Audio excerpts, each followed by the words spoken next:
Hi, Cammy Cupcakes. Thanks for coming in. This is the Pigpen that's in the title. I named him after the Charlie Brown character because whenever he eats, he chews it up and spits it out his gills, and it looks like he's in a big cloud of dust like the Charlie Brown character.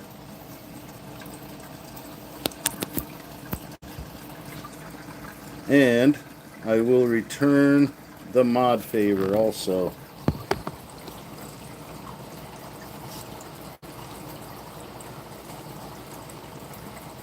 But yeah, fish is much more interesting. So we just show him, and I get to read the chat and not look like an idiot with my face right up against the phone.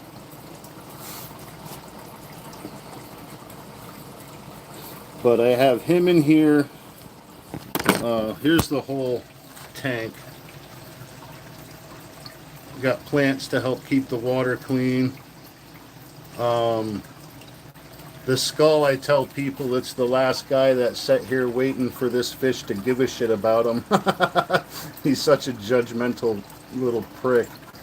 But I have, yeah, I got two of these guys, the Raphael catfish, to kind of help clean up the bottom. And I got two plecos in there that I had to move from another tank, and they were big enough that he couldn't eat them. Yeah, he's about a foot long. When I got him, he was maybe 1.5 inches, less than 2 inches. He's now wider from left to right than he was long when I brought him home. But yeah, they grow fast. He's only over. He's not even a year and a half yet. He hit like 11 inches in a year.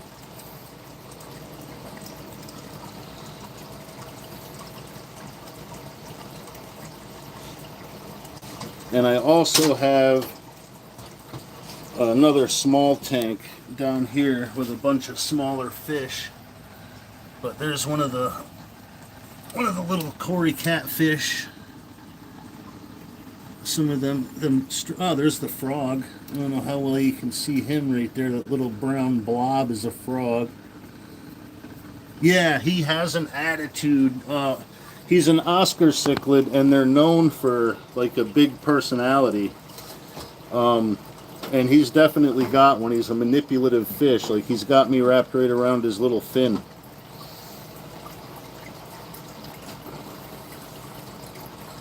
But yeah, he'll come up and he'll mean mug the camera. He'll swim by and kind of stop and look, and then just keep going past the camera. And then when he doesn't want to be seen, he'll come over here and swim up behind those plant roots. But yeah, he definitely has an attitude. And the glare sucks because it's daylight. I don't generally do lives with the sun up, but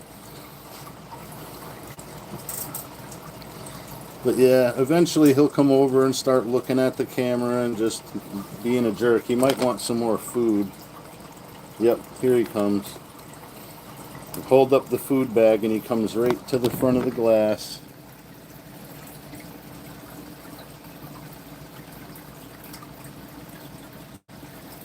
yeah. But let me give him, he doesn't like it when the pellets get soggy, so I'm kind of relegated to feeding them one at a time. Maybe you'll see he'll crunch it up and it'll come out the backside there by his gills. You can see some pieces falling, but yeah, he definitely makes a mess.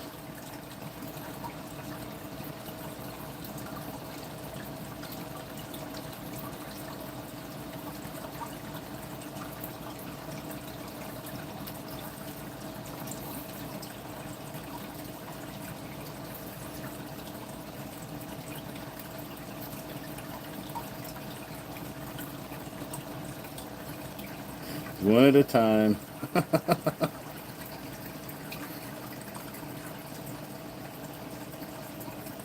Yeah, see, there it goes. That's why I call him Pigpen. You want more? No? Maybe? One more. All right. Yeah, he's really pretty. That's why I wanted the Oscar. And my friend of mine, when I was in like junior high school, had one, and he was meaner than mine. Like if you stick your finger in like in the water, he would come bite it. Pigpen doesn't do that. He's kind of chill in a lot of ways, but he's really particular and he's picky. And that's not a common trait with Oscars either. They're generally not picky.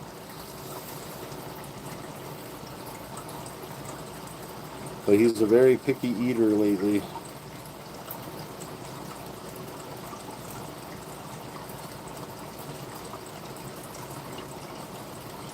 But yeah, he won't eat shrimp anymore. He won't eat fish. I haven't tried live fish because I don't want to feed him live fish. But like a piece of fresh fish, you cut him up into pieces. He used to tear that stuff up. Not anymore. He'll chew it up and spit it out, but he won't eat it. Tried worms. He likes mealworms. I still have to try crickets, but I don't want to buy like a dozen. Oh no, he doesn't bite. And when I clean the tank, he just moves to the other side. So a lot of them will attack the siphon that you clean the gravel with. But yeah, he just wants to be fed and not touched. So he figures if he doesn't get close enough to me, I can't touch him. So he'll refrain from trying to bite me. It's definitely a cool fish. All my other fish, they only come out when I feed them, but he'll come around and just... he's definitely got a lot more personality.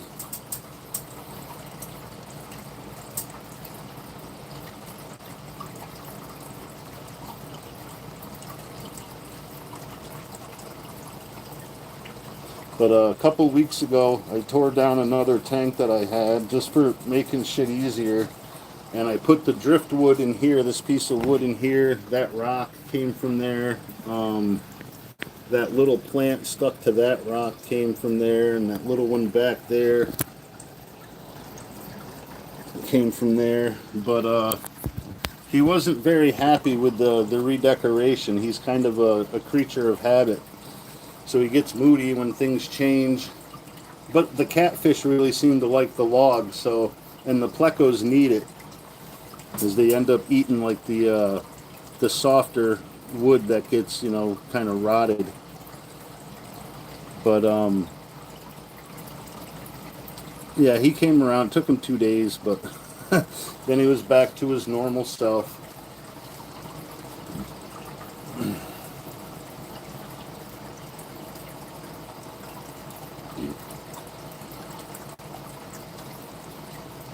Yep.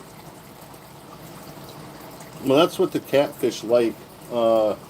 These guys are supposed to like come into their own little personality once they're bigger, but they're only about half grown right now, and he grows a lot faster than the catfish do, which I was a little worried worried about for a little while because he was growing so fast and they really weren't.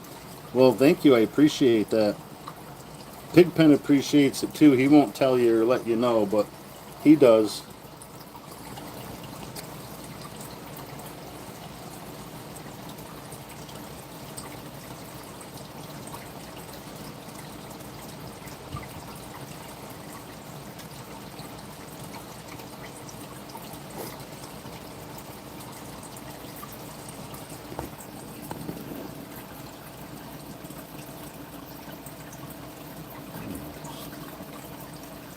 Yeah, yeah.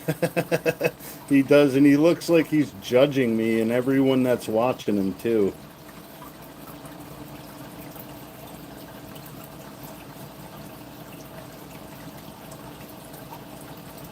No, no mukbang channel, bro.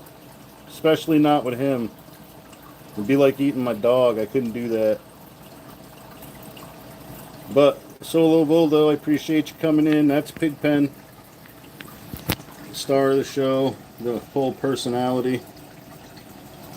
I'm just the narrator, kinda. Well, they are an edible fish. Where they're from in the wild, people eat them. People catch them in Florida too because they're invasive there and they eat them.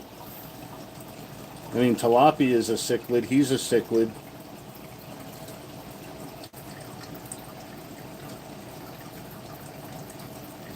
Yeah, yeah, he's called the Tiger Oscar because of the black and orange, but yeah, and the pattern. But yeah, I like his colors too. You could get ones with more orange, like the whole side will be orange, not a whole lot of pattern, but I kind of like the pattern and the orange.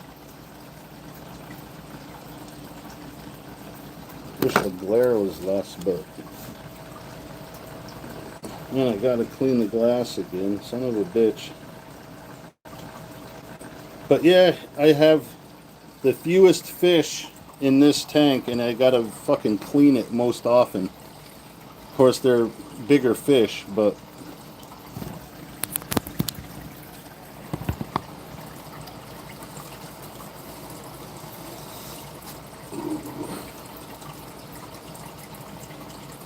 he does eat more too. No, I won't take a bite of him.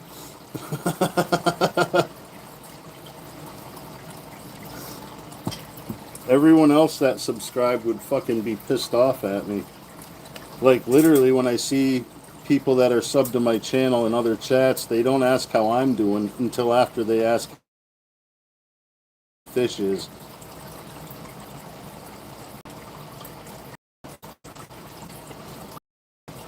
But now he's hiding out back there. Yeah, yeah. Most fish anyway. Like, I don't, like, I eat fish, but um I try not to eat them in front of him. Unless he's being especially dickish, then I'll be like, look, this can happen to you too. It's an empty threat, but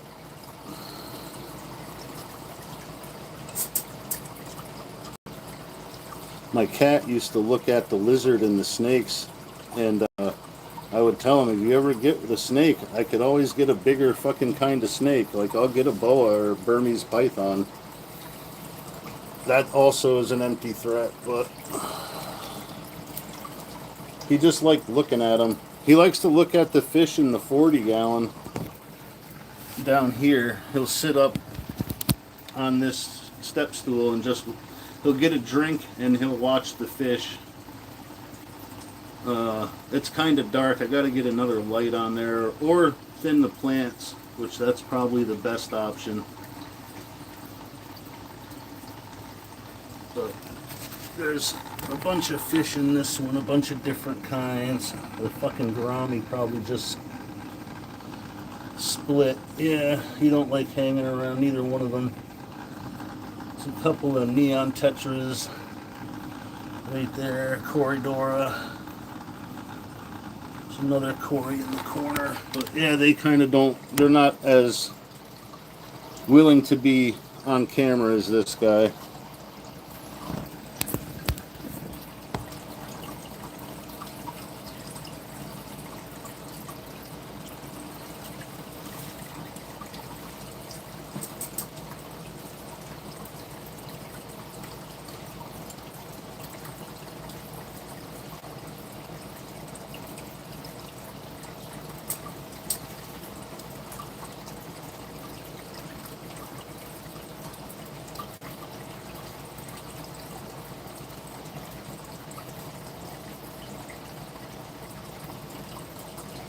Yeah, that bamboo that's going up from the bottom, it's in a pot back there. I had to zip tie it to the cross brace because he kept pushing it over. And it would be at like a 45-degree angle in the morning and all fucking tipped over and shit. So I zip tied it to the brace, and so far he just tries to keep pushing it over, but it don't go anywhere. And then he'll fight with his reflection over there in the corner. I used to keep it dirty on the sides so we didn't have that, let the algae grow on the back and the sides, but the plecos clean it up pretty good. Yeah, that's a fake skull. It was an aquarium decoration, but the paint started to chip off of it, just started to peel off, and I didn't want the fish eating the paint. I don't know what it would do to them, so I just took it out.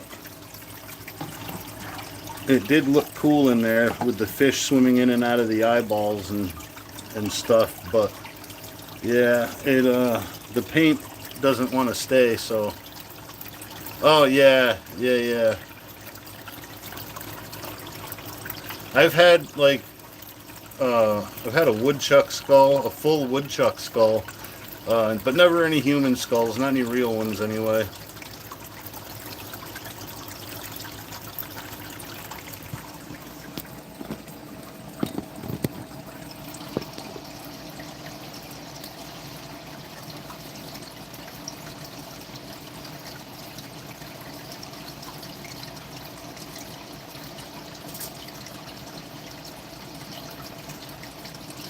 Yeah, yeah, I'm pretty laid back, dude. I don't let a whole lot bother me. The fish tank helps. The fish and the plants kind of creates a pretty serene environment. I mean, I got another tank with just snails and fish over there. Plants. These. I got a bunch of plants over there. I got plants in pretty much every room. Try to get a little bit of a jungle vibe everywhere.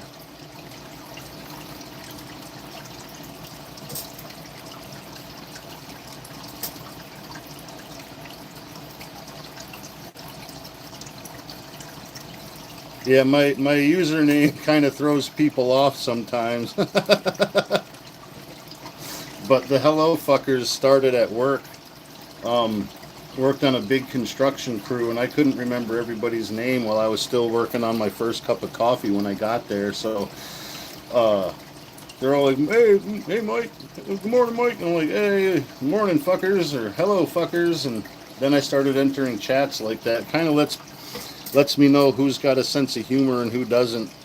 I didn't know they were gonna make, like, I made it my username when they used to use your whatever name was on your channel, but then they switched it over, and now I just go through like vertical streams and push the say hi thing and see what people think, and if they're cool then I can hang out. But some people immediately block you when you got a name like that.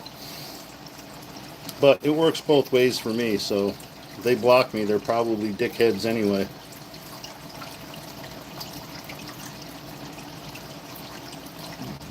But yeah, I got a deep windowsill in the bathroom with a bunch of plants on there.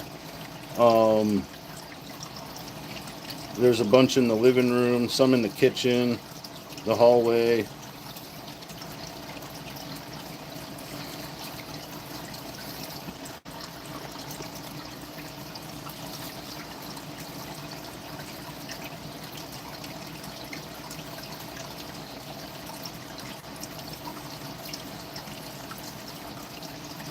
But yeah, plants are nice. And I get to use the dirty fish tank water as plant water, and it's already fertilizer because it's dirty fish tank water.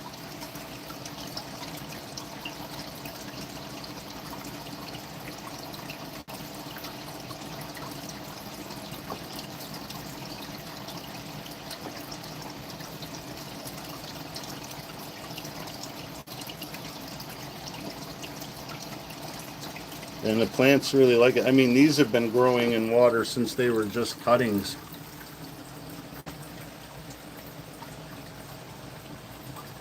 And I actually had to trim that one.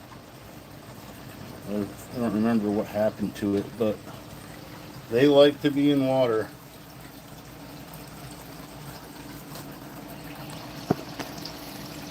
And they help take some of the ammonia and nitrates and stuff that make the water nasty and can be harmful for the fish. They help to remove that naturally.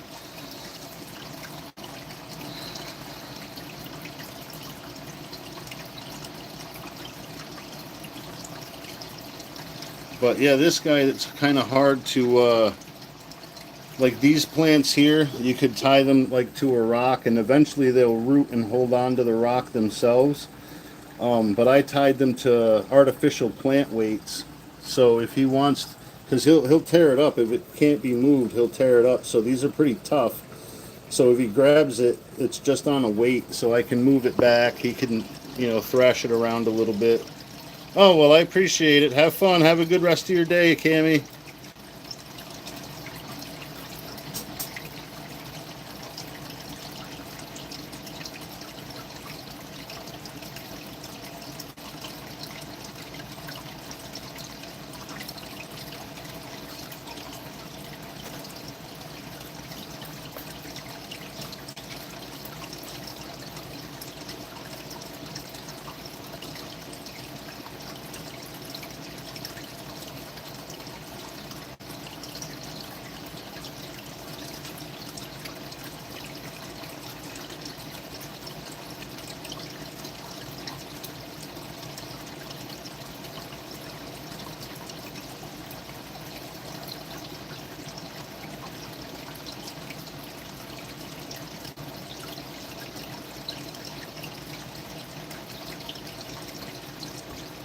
All right, well, I don't know who's listening, but I got to go get some water. I'll be right back.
Oh, cool. No one's here. No one missed me.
Yeah, that's better. And he went up and hid behind the fucking planter. Thanks, Pigpen. That's my buddy. That's my boy.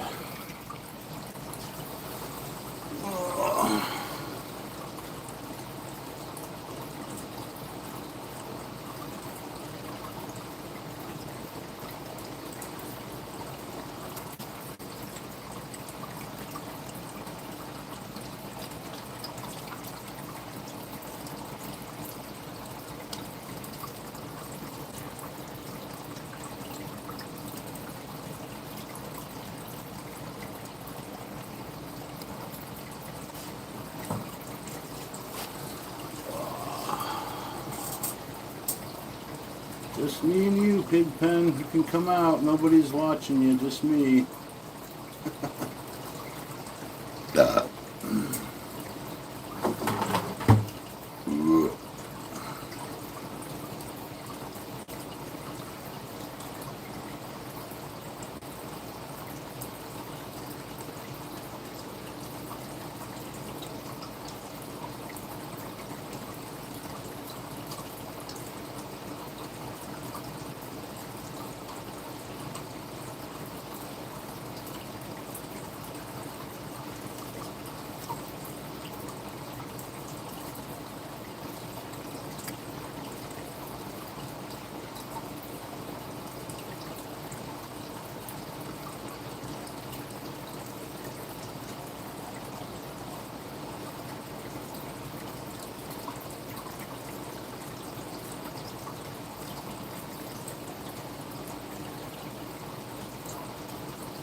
Yo, what's up, Don?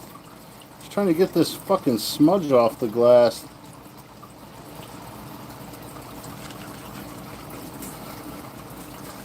Can't find the Windex. Spit seems to work.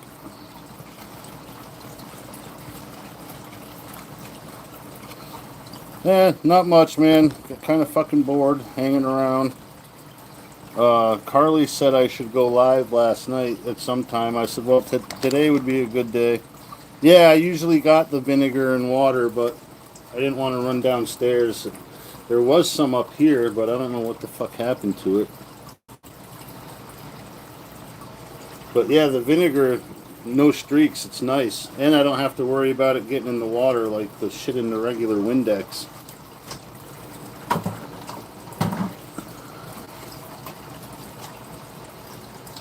But yeah, my grandma's old trick, a little bit of spit and a rag. Yeah, Carly's awesome.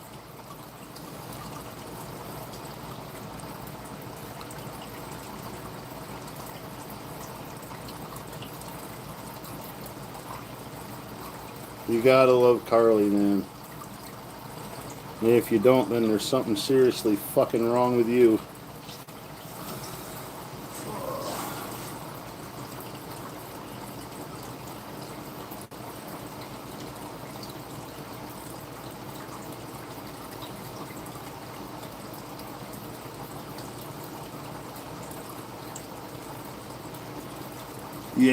Yeah, fucking crawled.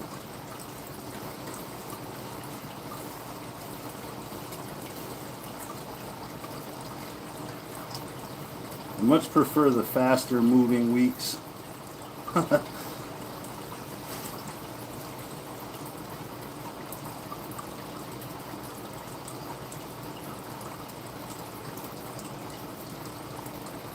Oh, nice. I woke up to not be able to get into my fucking phone. I had to factory reset the fucking thing. Thank fuck I was just smart enough to back everything up. Oh, yeah. I hated that shit, man. I remember being like 20, 21, go out, drink all night, come home at 1 in the morning and fucking wake up at 4 to go to work. Now if I even think about that shit, it's like, glad I don't do that anymore. I don't think I could fucking function.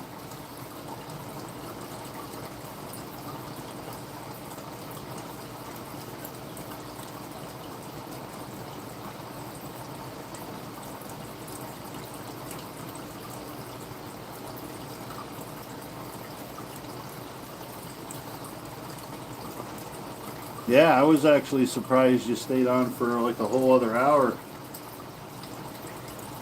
Yep, I've done that before.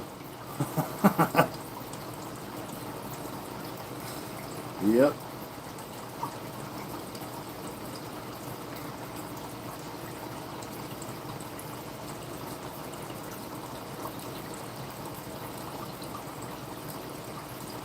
Yeah, those catch up to you. When they do, it's like, fuck.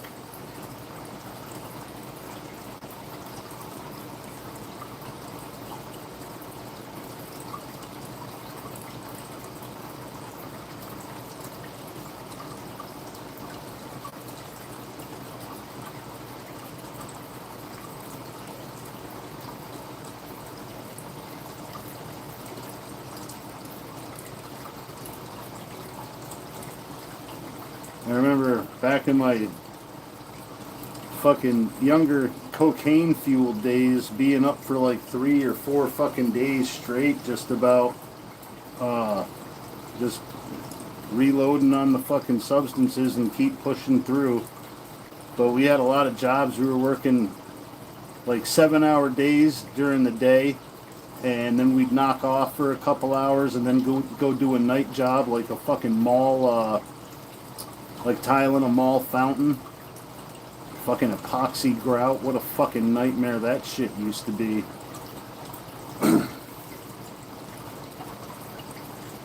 But go there at like fucking 11 and stay till like 6 or 7 in the morning right before they open.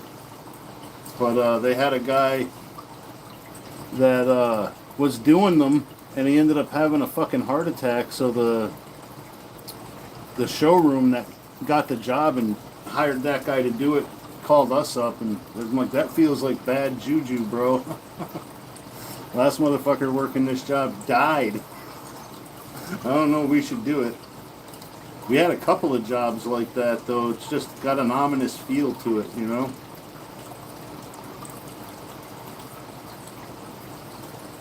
Yeah, man. Fucking, one was a house. The guy got the whole fucking kitchen tiled, went outside to make his last cut, and fucking keeled over dead. I'm like, dude, why do we keep getting these jobs, man? It just feels like we're gonna incur a bunch of bad fucking luck.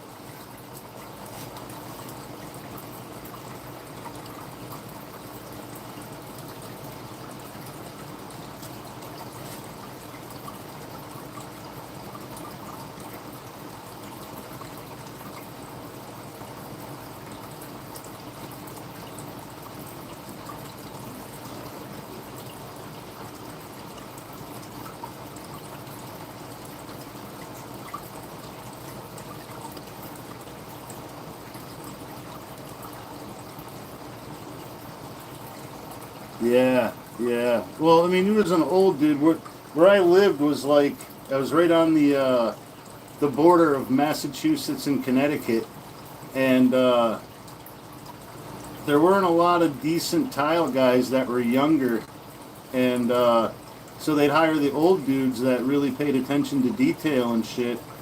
And the guy that taught me, that's how he learned, was from some old Italian guy that did everything the old world way. So you get to, I got to learn the best of both worlds. Like there's cases where like Durock and the modern, materials just and methods just, you just can't use them. So you got to go back to what they used to do, mud floor and fucking like mesh, steel mesh, to make like a fucking half-inch fucking level floor. But same thing with shower pans. Like, did that the old school way, mix it with a fucking shovel. Yeah, yep.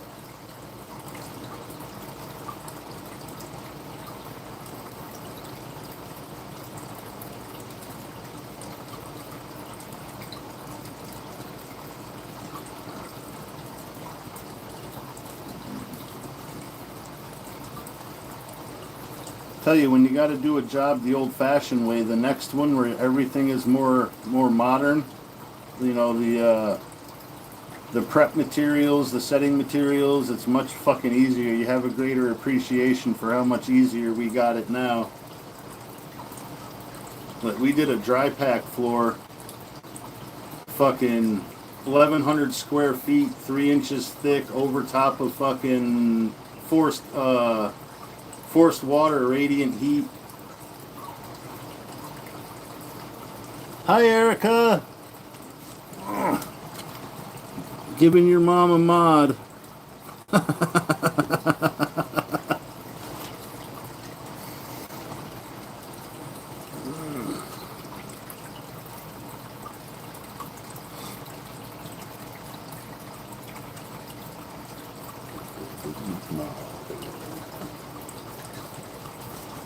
Oh, yeah. I know everybody comes to see this fucker right here.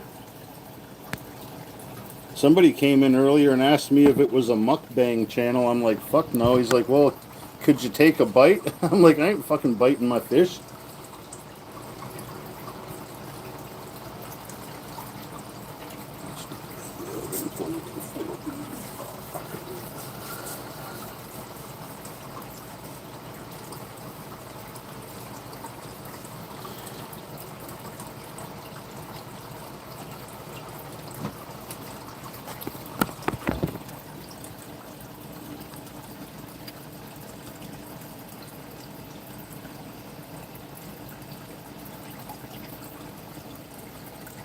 There you went. There you went.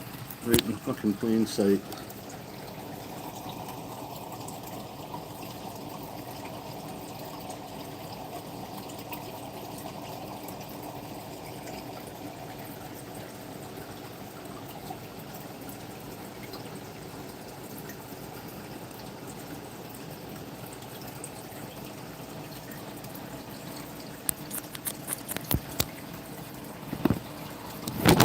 Oh, there you go, fuckface. Just wrecked the whole shit.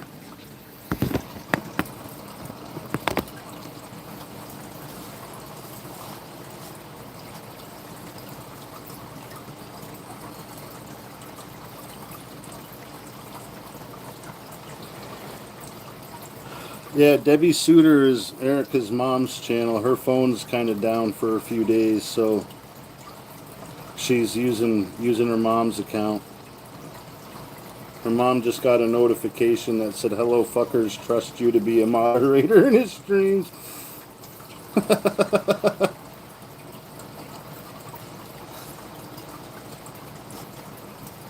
Yeah, it took Matthew a minute to catch on to that last night.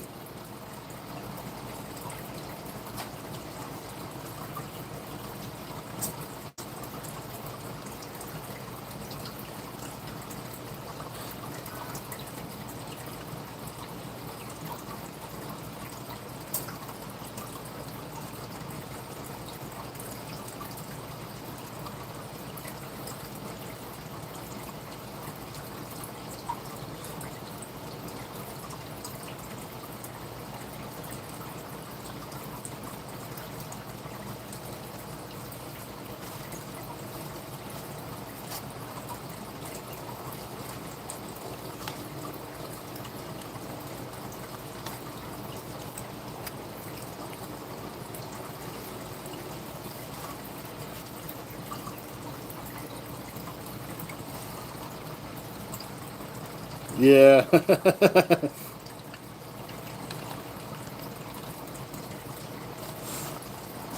But it'll probably be one of the more unusual notifications she's gotten.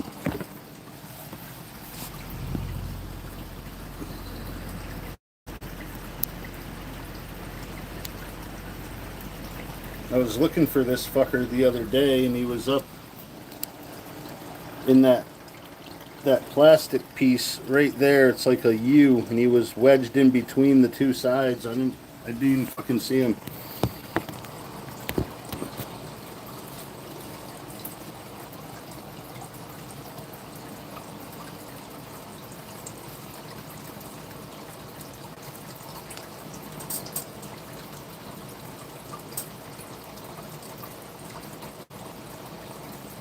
Yeah, a little while ago he sat there like that, and then he just dropped below the log and the stone, so we couldn't see him. Fucking while he was staring at the camera. Yeah, I think he knows he's pretty too. He's like, they all want to look at me.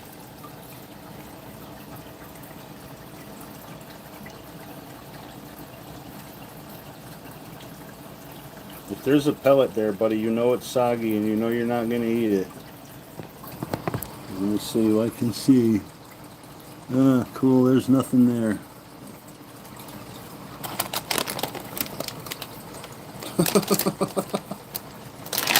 Show him the bag of food, though, and it gets his attention.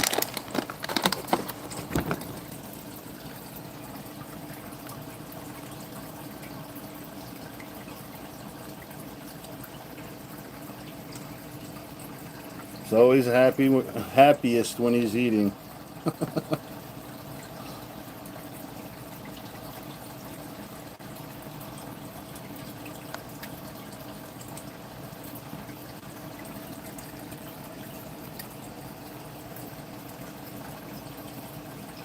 Oh, you just wanted two? You bastard.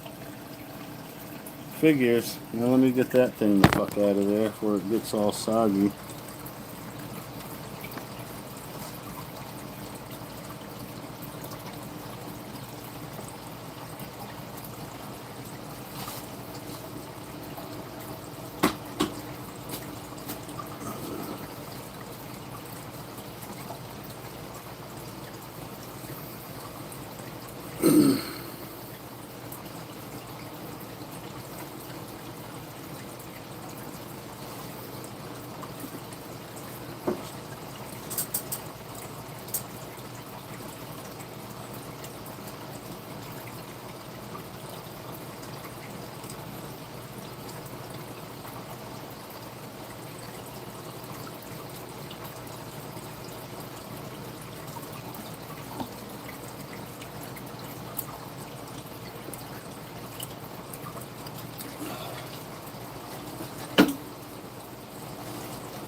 Well, how's everybody's day going?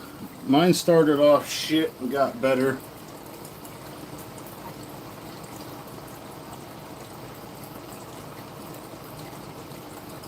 It took a little working to get it better, but it's definitely better now.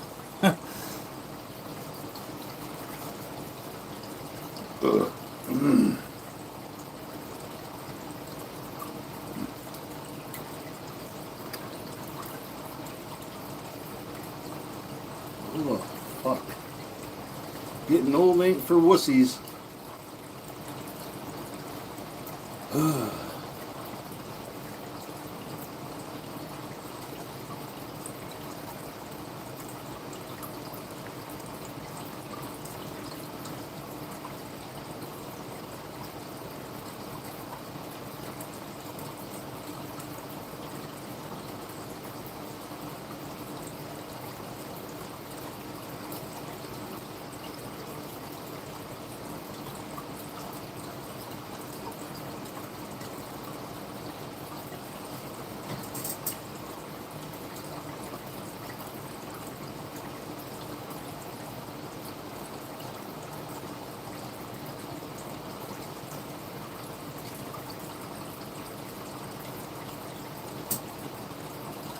Yeah, it's hot and gross here too. Like deciding to get out of the truck and come in the house was like like a life and death kind of situation earlier. I don't know if I want to take the fucking 5 seconds and get out into the heat.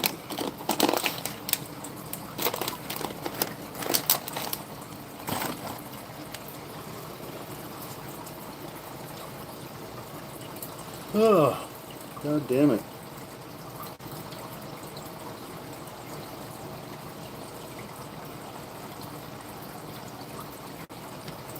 Oh.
Yo, what's up, Zatoichi?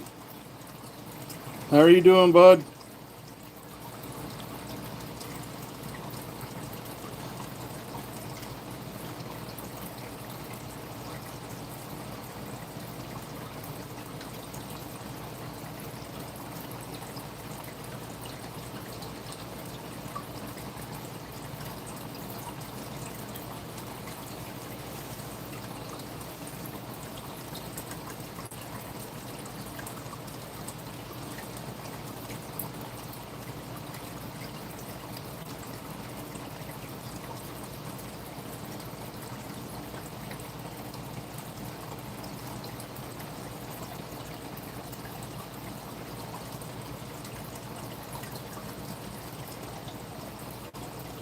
Yeah, I wouldn't know the fucking first thing to do.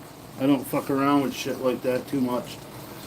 And then I need a fucking, like a chaperone so I don't fuck shit up.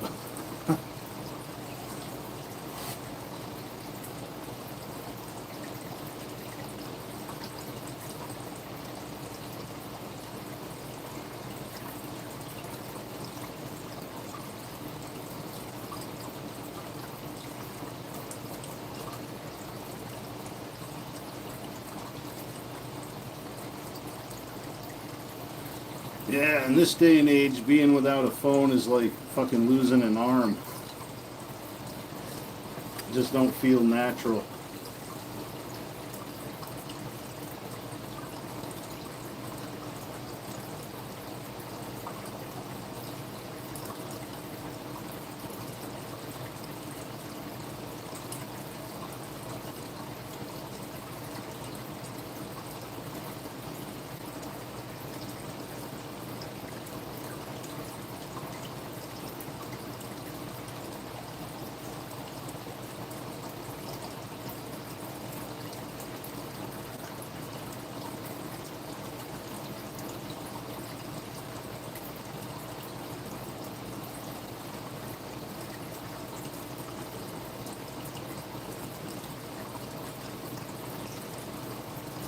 Yep.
Okay, I'm back.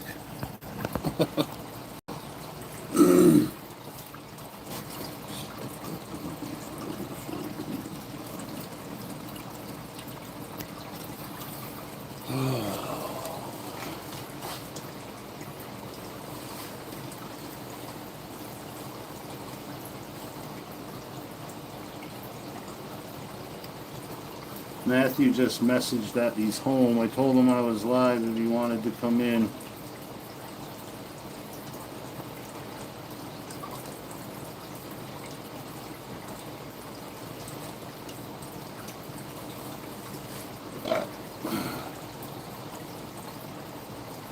Oh, you're welcome. I left Carly a message too.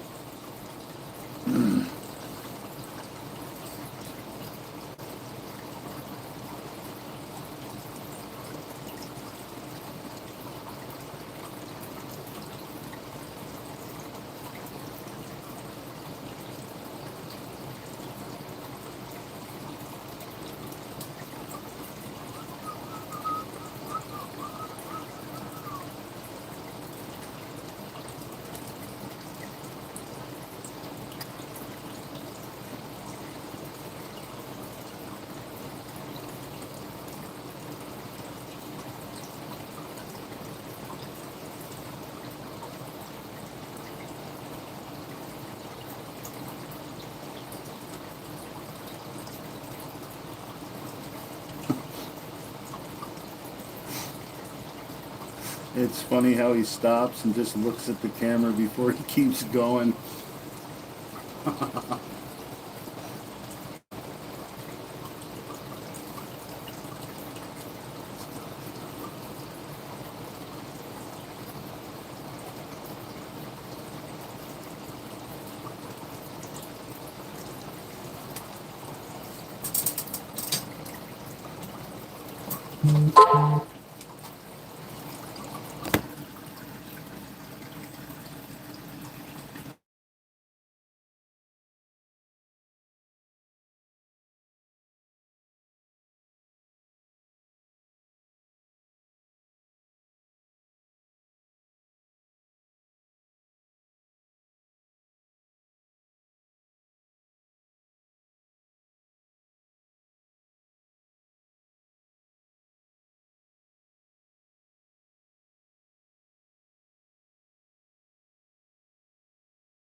Yeah, I think sometimes he's got more personality than he can fucking handle.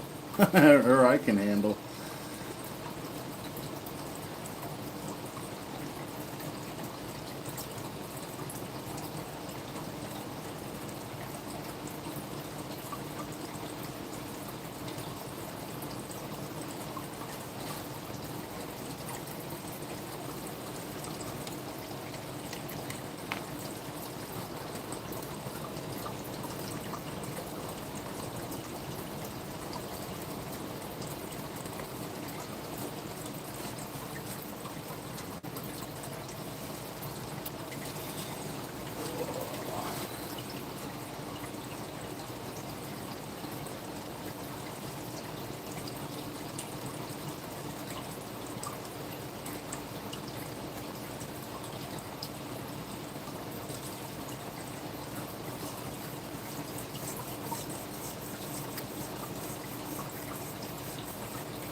Why are you hiding out, dude?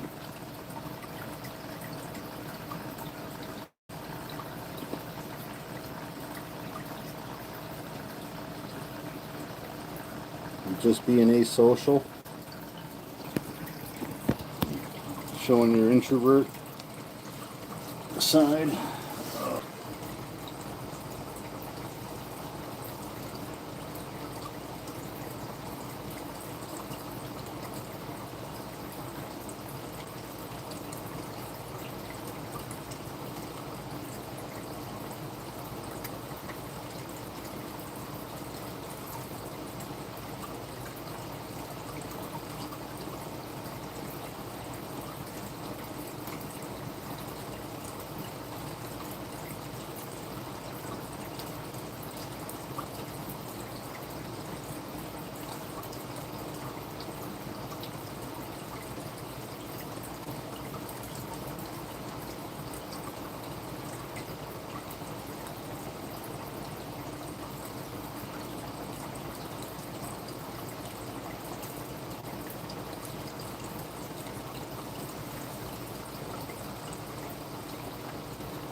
think he gets offended when I come over to the right side of the tank. That's like his personal space. He's looking at me like, what the fuck, dude? You gotta look at me in my room? It's my safe space.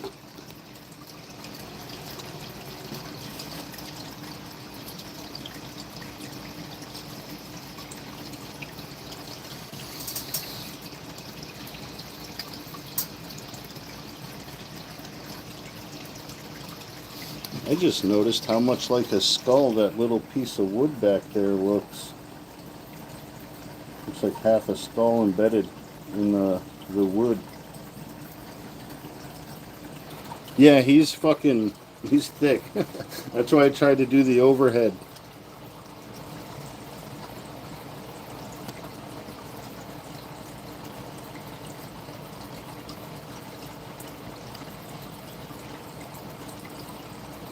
Wow, I don't know how the fuck I missed so much chat.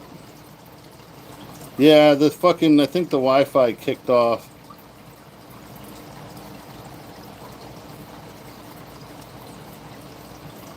And I think the chat froze. Yeah, he had some food already, Matthew. He was fucking eyeballing me.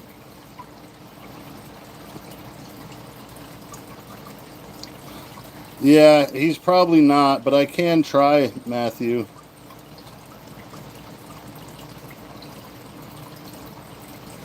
Let's see. I'm going to come over for the bag again.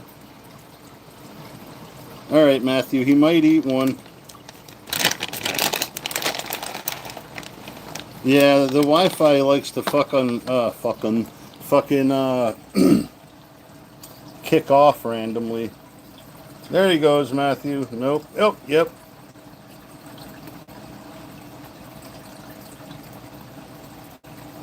He probably won't eat more than 2, maybe 3, but we'll see. Oh, he spit it out. Do you want another one? Okay, I'll take that one too. Yep, he don't want it. He's just being a dick now. What an asshole. That shit I gotta clean up, dude. Hopefully the catfish fucking eat it. Ugh. So did you have a good day today, Matthew?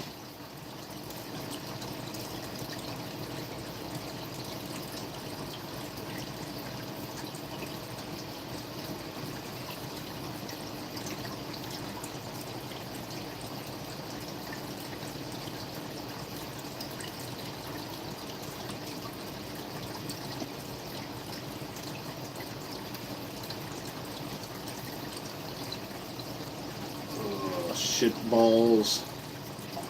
Big fiery shit balls.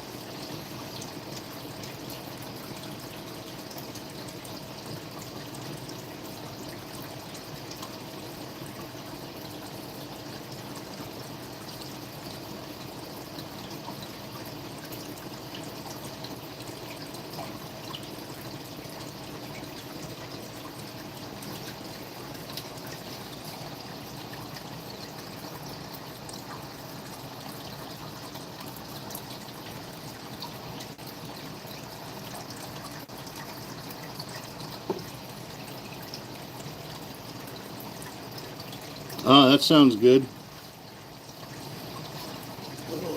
Milkshakes are never a bad thing.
Oh, motherfucker.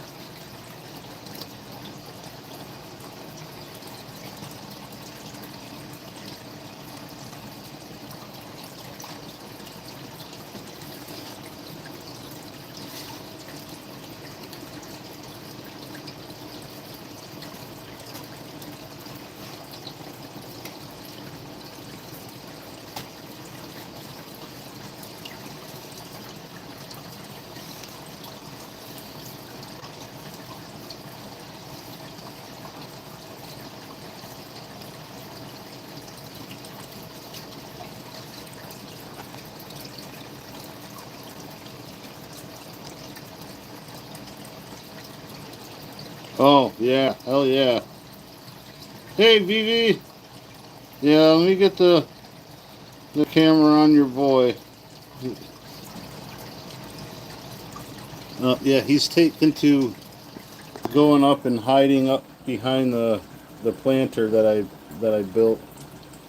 He knows we can't see him if he goes way up top.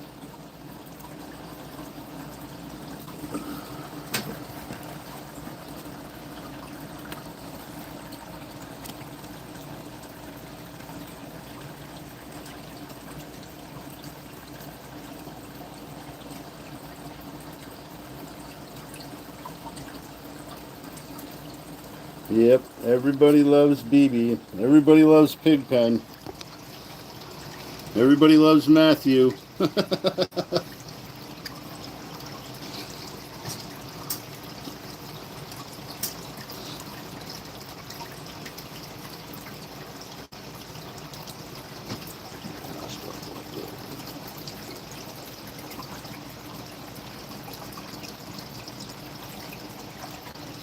Yeah, that's Erica BB, by the way. She's on her mom's account because her phone's down for a couple days.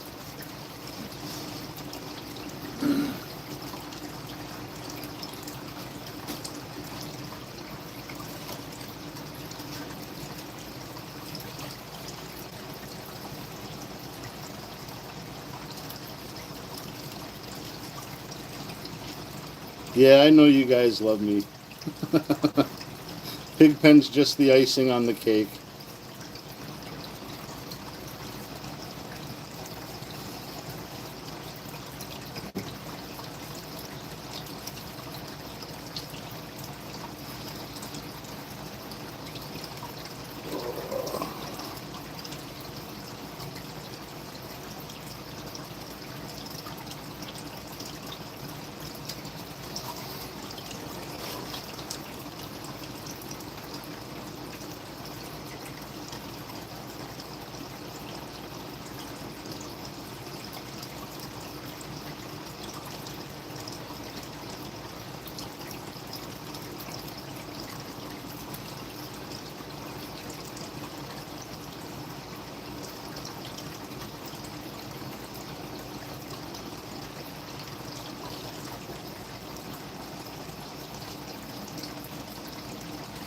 Oh, no.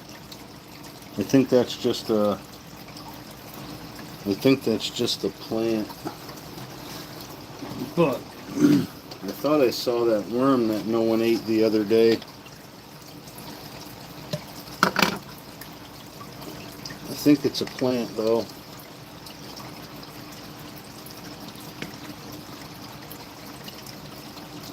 Yep, a piece of a plant. Come on out of there, fucker. God damn it. Dude, come on. Shouldn't be that fucking hard.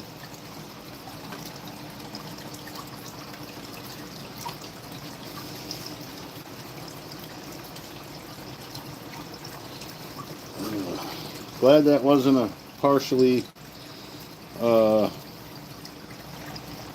rotted worm. Decomposed, that's the word I was looking for.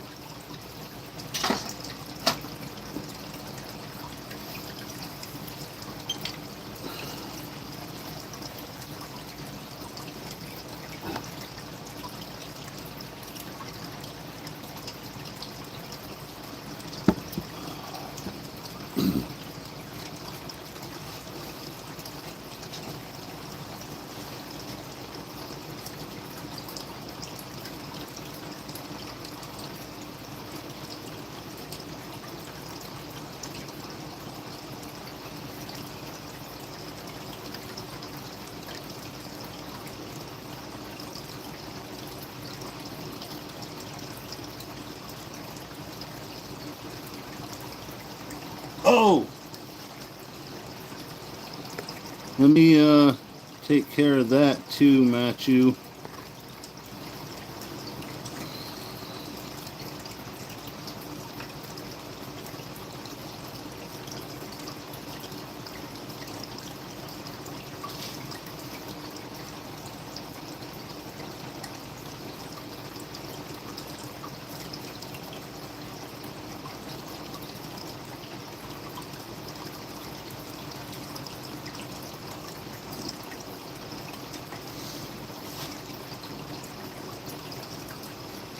Oh, hell yeah, bro. You gotta be covered.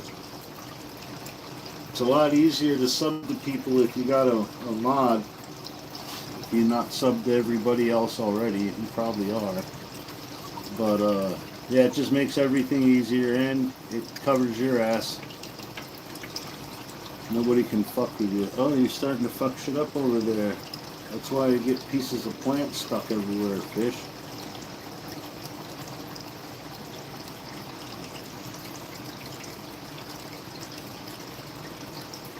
If you want to jump on your second channel and see if that's modded, because I'm not sure if it is, but I'll throw a mod on there too, bro.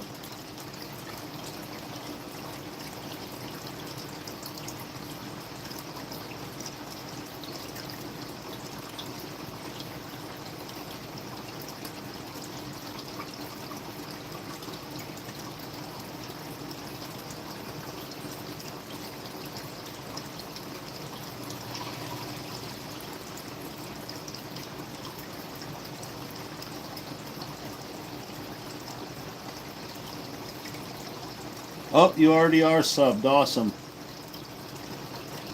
Well, we got all three bases covered. I couldn't remember if you were or not on that one. Yeah, that one's already done.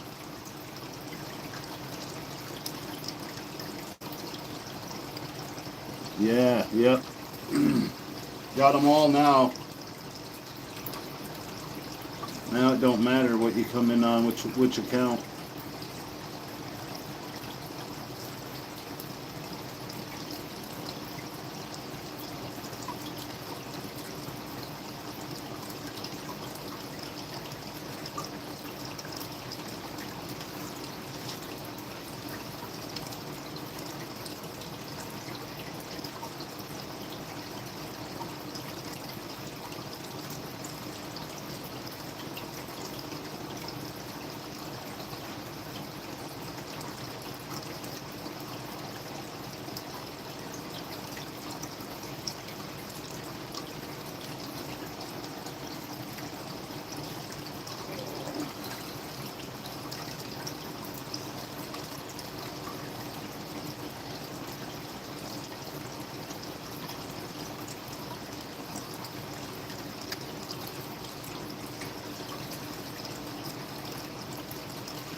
Yeah.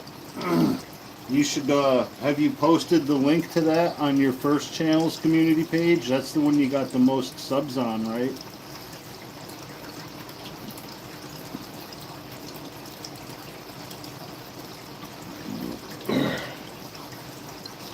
I mean, you got a bunch of subs pretty quick. I'm still working on it.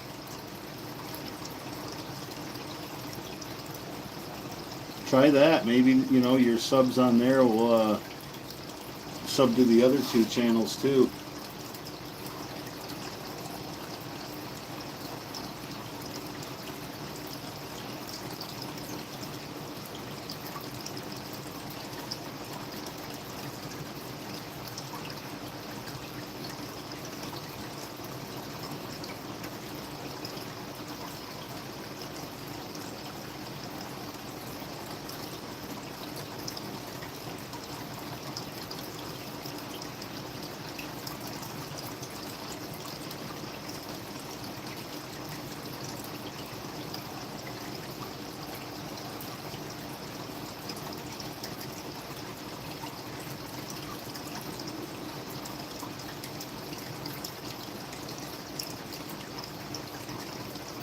Yeah, it's worth a shot, Matthew, to post it on your community, your link to your other channels. It's the easiest way for all the people that are already subbed to your first channel to find them.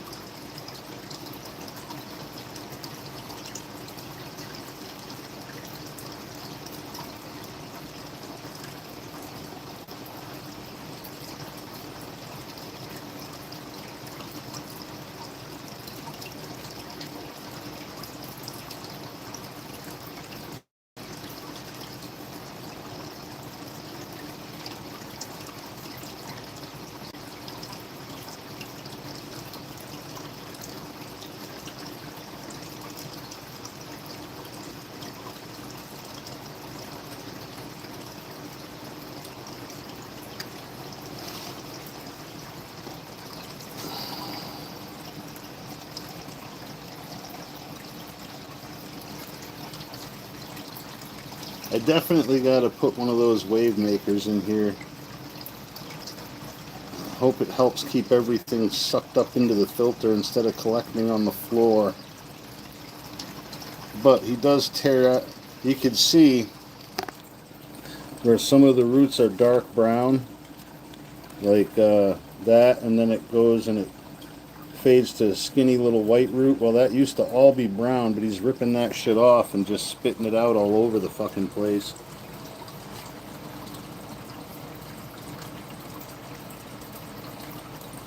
And the plecos chew the wood, so every now and then there's like little chunks of wood, and they plug the fuck out of the siphon. Like right there's one.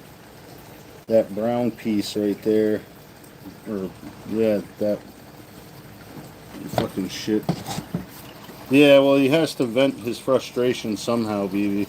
I gotta take Wingstar's advice and get that Jason Voorhees aquarium decoration. He could probably use it as a punching bag.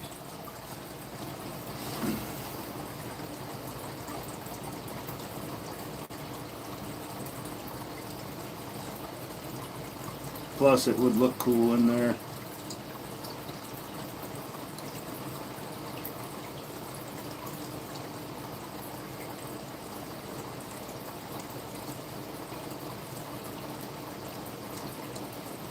Yeah, he might. I mean, I'm sure he'll fuck with it for a little bit anyway, but like he stopped fucking with the plants after I rearranged shit. Like he hasn't moved them Anubias at all since I put the driftwood in there.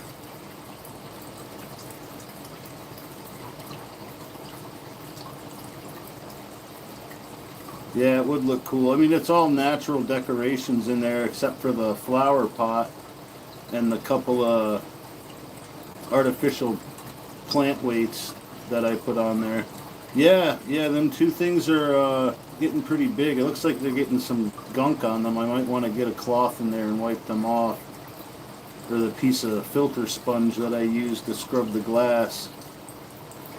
But yeah, I was hoping they'd break through the surface before they put out so many leaves, but they seem to be doing okay.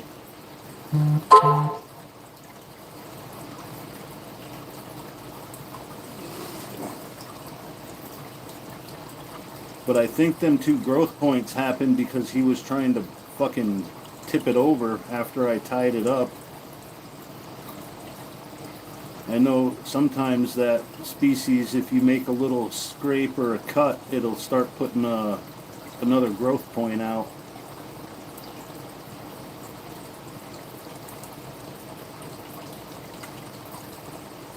But yeah, he hasn't even beat that up much lately.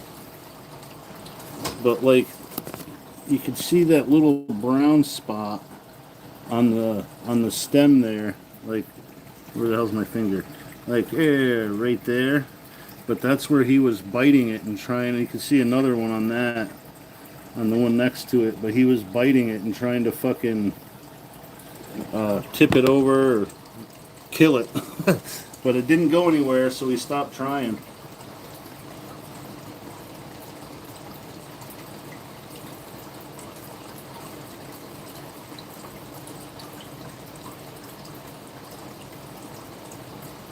I thought he would tear the leaves off of the two shoots that are growing, but he hasn't. I believe they're both coming out of the same one.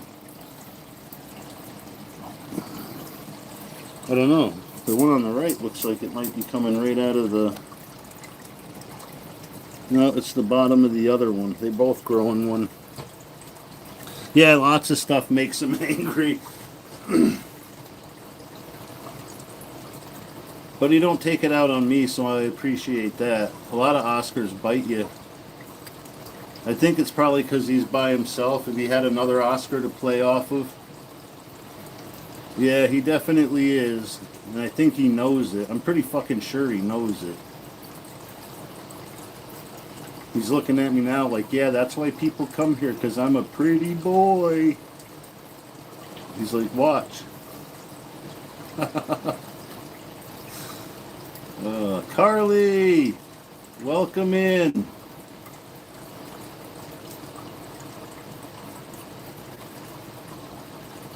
Just in time. I didn't have to move the camera. You could see your boy.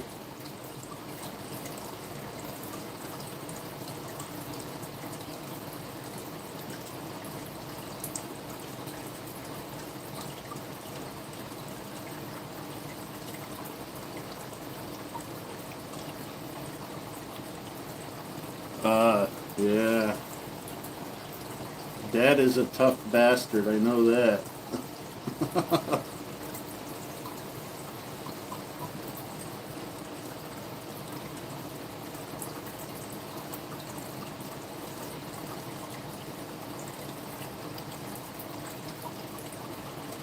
Guns, what's up, bro? Thanks for stopping by.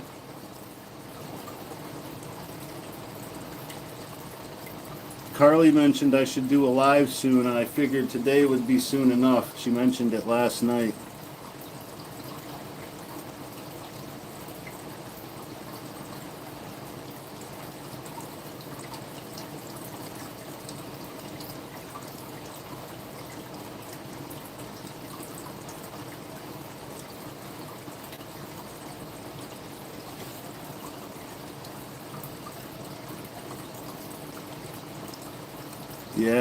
Yeah, kidney stones are not fun. No fucking part of it. Yo, right on, Dan. Thanks for stopping in, brother. I'll give you a quick look at Fat Boy over here. He looks the same as last time, but it's good to see you, Dan.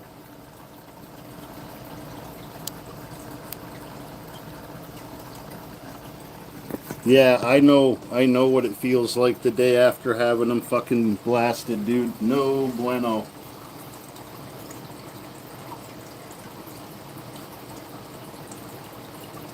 Yeah, we're all hoping he gets better soon, man. Like, that dude, like, goddamn, you can't catch a break.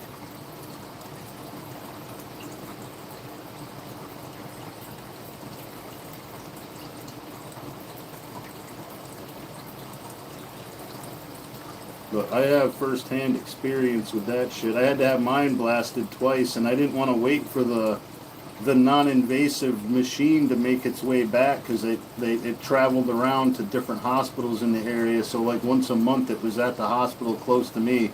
So I was an idiot, and the guy's like, "We can do that." I'm like, "Is there another option?" He's like, "Well, we can go in manually."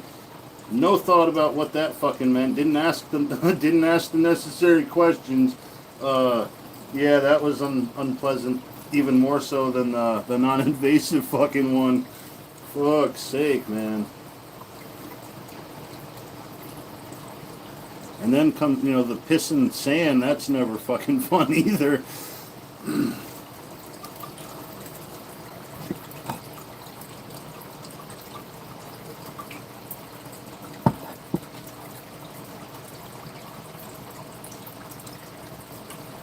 Brother, I was born and my grandfather was 45 years old, and my whole life that guy was told he got maybe 6 months or a year to live, but pure unadulterated spite got him 20 fucking years.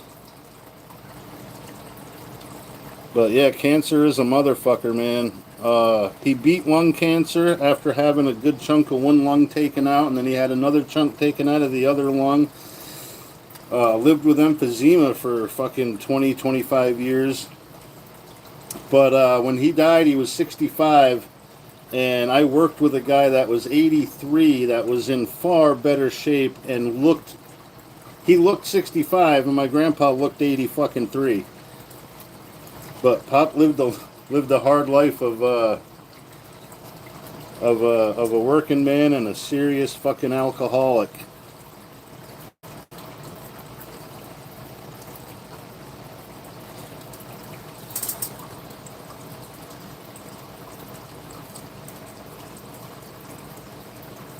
Oh, there she is.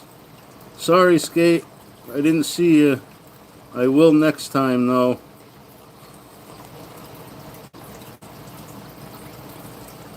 Oh, hold on. Here's the star of the show, Skate.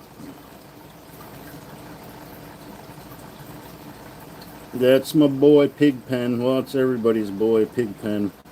The only other visible fish in here right now is one of the Raphael cats, and he's chilling out over here. This is the smaller one. The other one's about half again as big as him.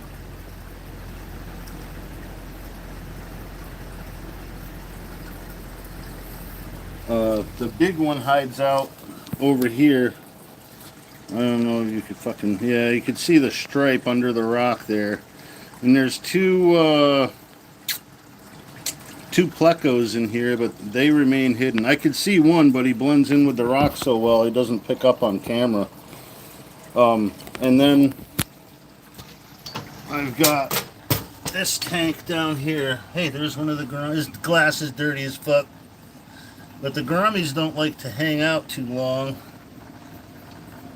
They like to... They're little fucking torpedoes. One of my black neons that I still have. Which I think those are my favorite kind of neon tetras.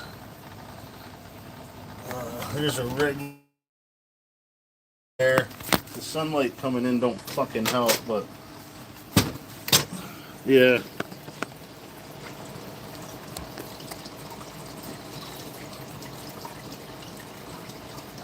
That's okay. Yeah. Yeah. A puppy is a major distraction. Yeah, they're pretty tough bastards, man. I've had them longer than my other neons. And I like the way they look.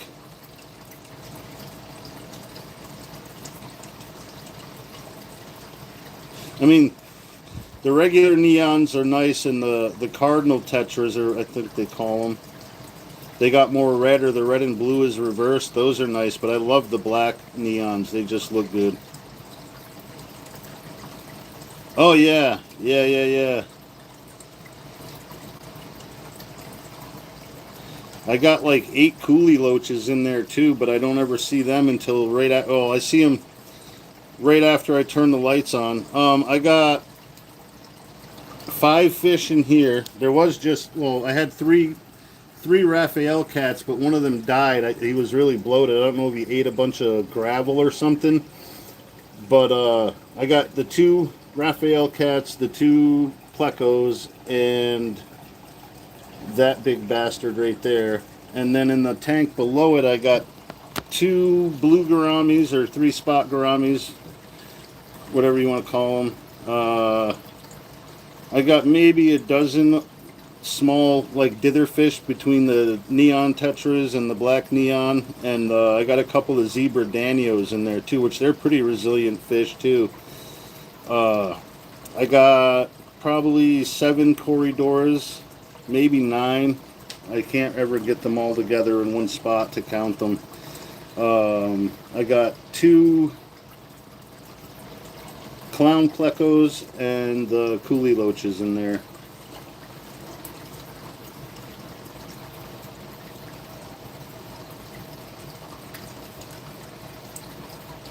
Yeah, they're just really overbred too. Like, that's a lot of people's... a lot of people get just them. Like, I would like to... I got a 75 tall out there. I wouldn't mind planting with just Sagittarius, which looks like grass, and having about 100 fucking neons in there. It would look awesome. Or fucking guppies. Yeah, I hate looking sometimes, because, like, the first thing I see is the dead one over in the corner. It's like, fuck, man.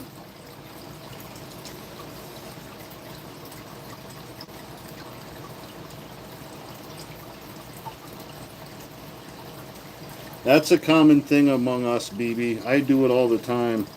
Typo. I typed something the other day. I think it was some unknown fucking language. Yep. But yeah, people just, once they get the little trick to breeding those fuckers, man, like, they're beautiful fish, so they sell, and they're cheap.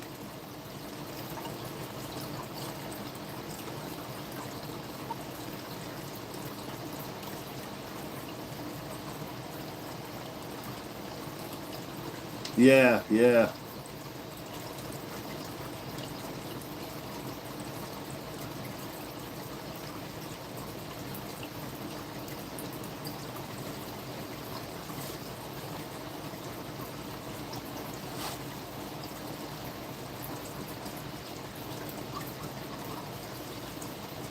Yeah, that's pretty much the opposite of the reason I didn't become a doctor, BB.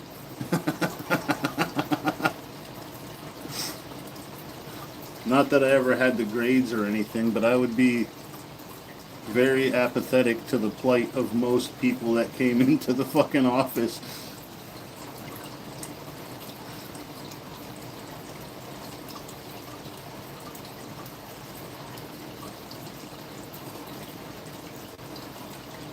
I would be probably a lot like House, only I wouldn't be really trying to fix people.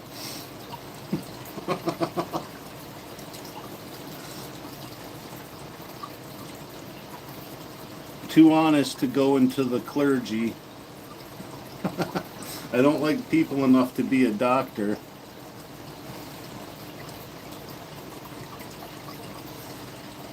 Well, no, just most people, Erica. Most people. Like, my motto is fuck everybody except you guys. You guys are cool. Or you fuckers. You fuckers are cool.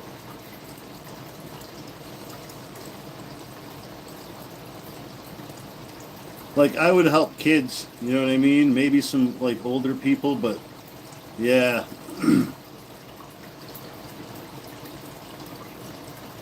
Yeah, we do. If we had a world populated with Carlys, it would be a fucking great place. Carlys and Ericas and BBs and Matthews.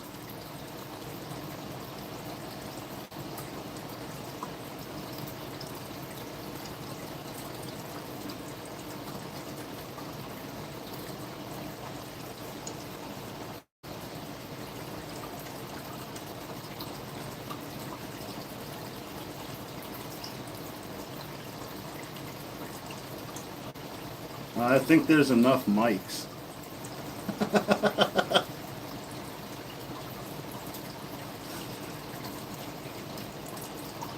One pig pen is enough, though. Yep.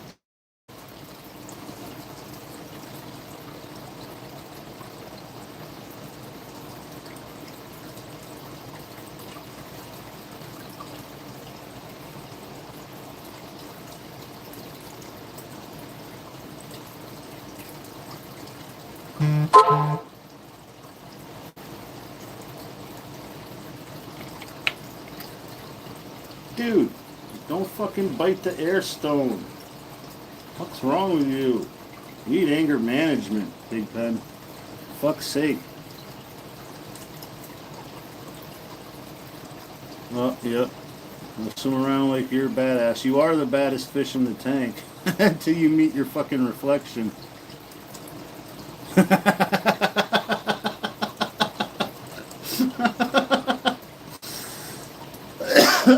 I love my new middle names.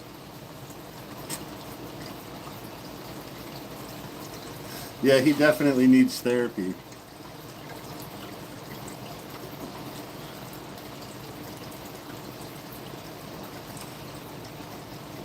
Like, Elizabeth Eleanor just sounds so fucking elegant. And I look like Captain Caveman, so it's fucking awesome.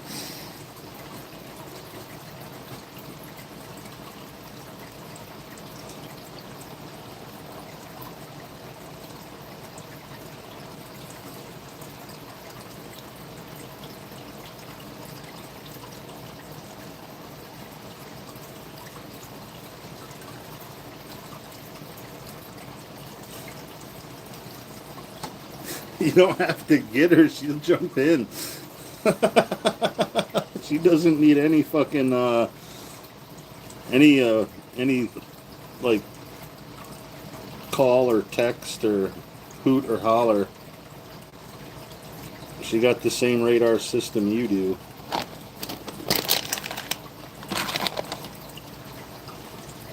Yeah, I don't know. It's not me, that's for sure, because he fucking manipulates the shit out of me.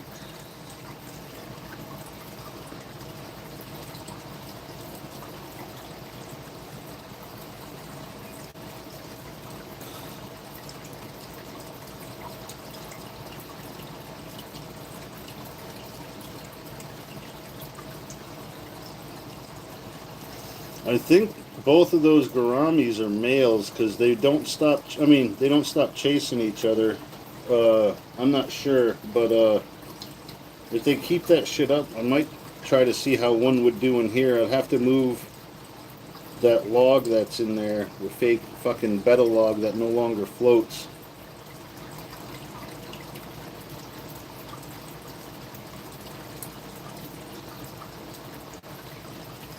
Yeah, it's hard. I mean, you gotta know exactly what you're looking for on most fish to tell visually. I mean, some certain cichlids, the males get way fucking bigger, so it's kind of easy once they're adults.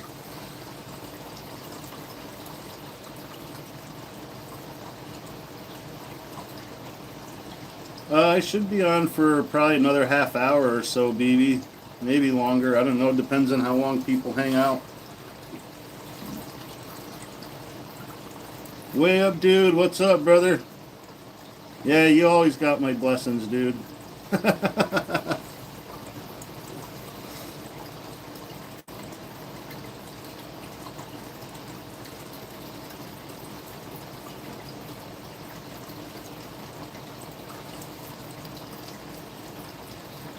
Love you too, BB.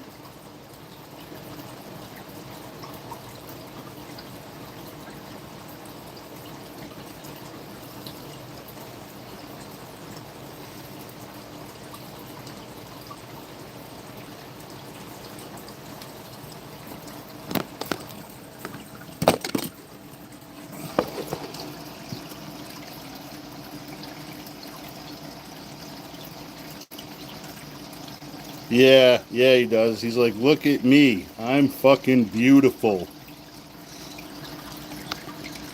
Yeah, he definitely knows. Goddamn fucking glare. I really should get one of them fucking tripods like Matthew's got. Fuck you, glare. Fuck you.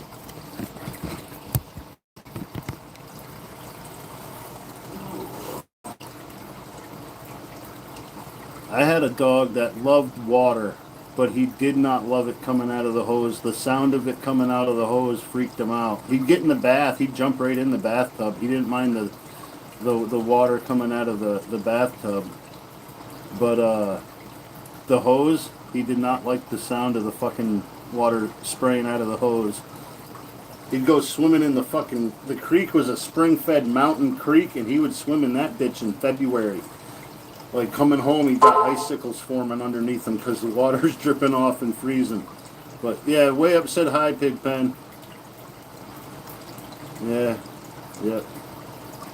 He's the picture of apathy.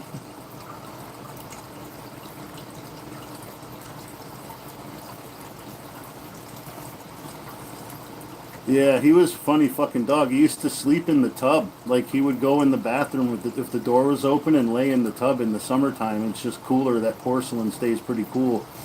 I had a cousin come over to the house who wasn't really a dog person, especially like a 130-pound dog person. And he walked in and shut the door, and he started taking a leak, and then the dog jumped up and started barking at him. Scared the shit out of him.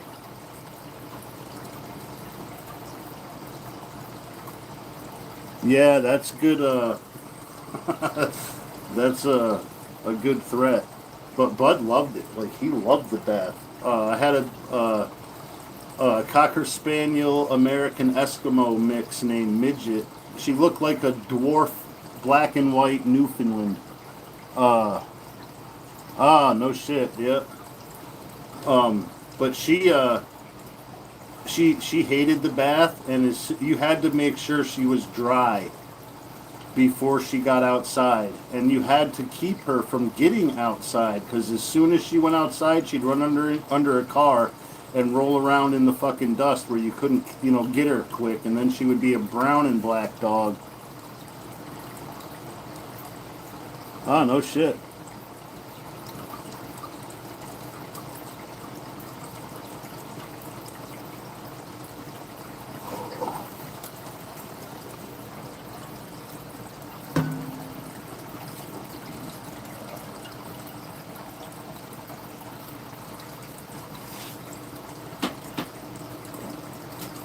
Yeah, my stepbrother Ernie works on small engines. He's like a fucking small engine genius. Like, people have brought seized up fucking engines there and come back a week later and it runs like they just fucking bought it out of the showroom. But yeah, he's the guy I ask questions when I need help. My uncle had a little Yorkie poodle mix named Jake. He looked like a Yorkie, but he had a perm. Oh yeah, grass wouldn't be so bad, but Midget ran right out to the fucking dirt. But yeah, Jake, my uncle's Yorkie poodle mix, Jake, literally looked just like a Yorkie, but with curly hair. And what a fucking, what a cool little dog he was, man.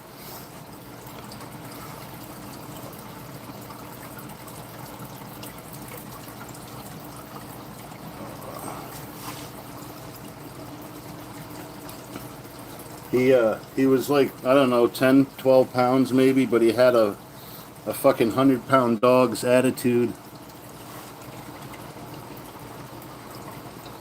Jake was awesome though. My aunt had these big bastard fucking cats. They're like 20 pounds and just big barn cat stock. And my uncle and his buddy would come over, and his buddy had a big mastiff called Rocky.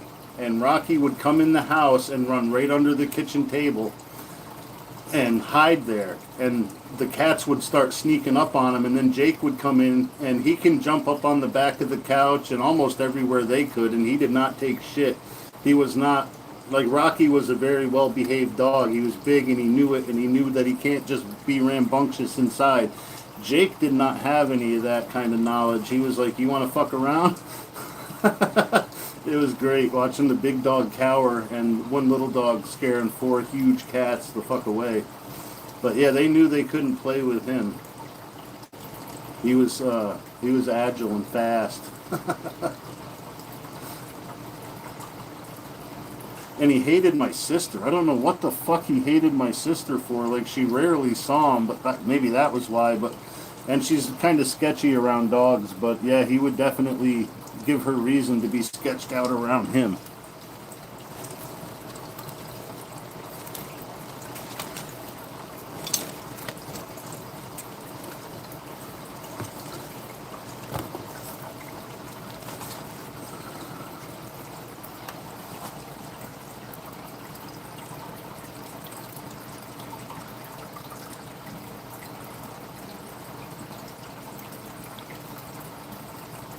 But yeah, I've never met a dog I didn't like more than most people. Never met a dog that wouldn't come around and be my friend eventually, except for one. But she was an old English Springer Spaniel, and she just like she had an attitude where like I got enough friends. Like I don't want to be your fucking friend.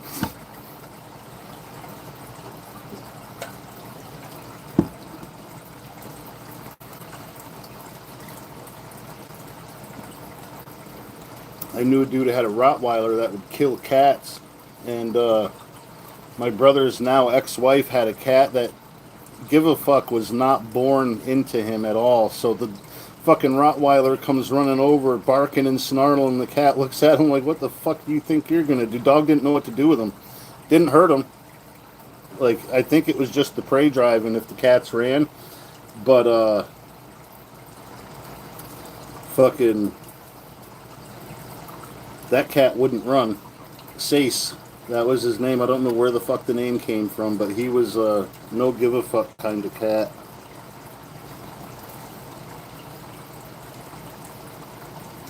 Well, you can't blame her, Zach. Most people are shit.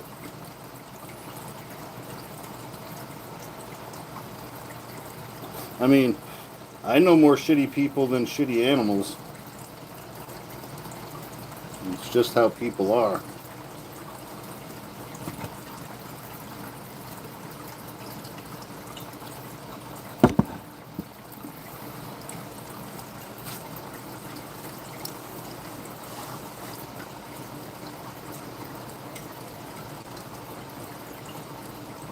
Yeah, he did not care, man. He did not. He's like a gray tabby, fucking just no give a fuck. He knew the dog was just a bitch, so he sat there and then he swiped him across the nose one time and he stopped fucking with tabby cats altogether.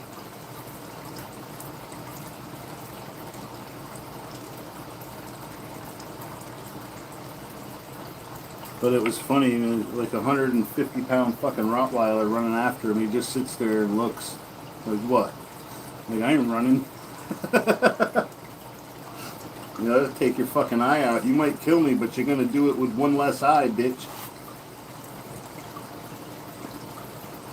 My buddy Eric's mom bred English Mastiffs, and they had like a little cubby, like an access hole in the closet to get up into the attic, and they'd have to put a little ladder up there. But they heard something up there, and Eric fucking opened the thing, and a possum fell out, and that one of the females had puppies, and it was in the bedroom where the closet was, and she went right after that thing, and it ended up scratching her eye bad enough where she had to have her eye taken out. But she was a sweetheart, but she just didn't want that thing fucking with her pups. She looked intimidating as fuck when you come into the yard, though, and this fucking big brindle fucking English Mastiff comes running out, and she got one eye, like, you know, she's been through a couple of battles, and it's like, yeah, that's the one I'm not going to test.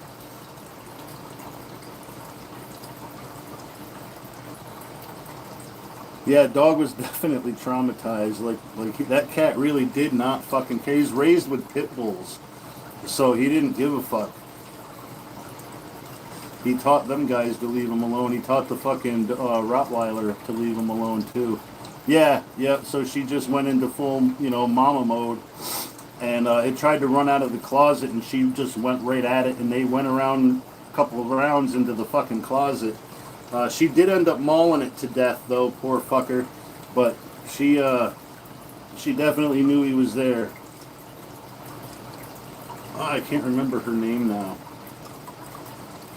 But she had like 10 fucking dogs. I think she had like 5 females. Or no, she had like 6 or 7 females and I think 3 males. But she bred one and he didn't have any black on his face. His whole snout was the same color.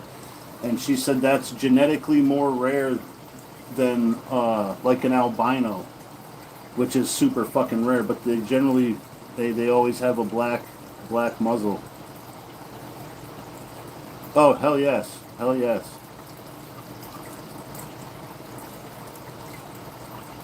Especially if you don't want it to be chasing and killing your neighbor's fucking cats.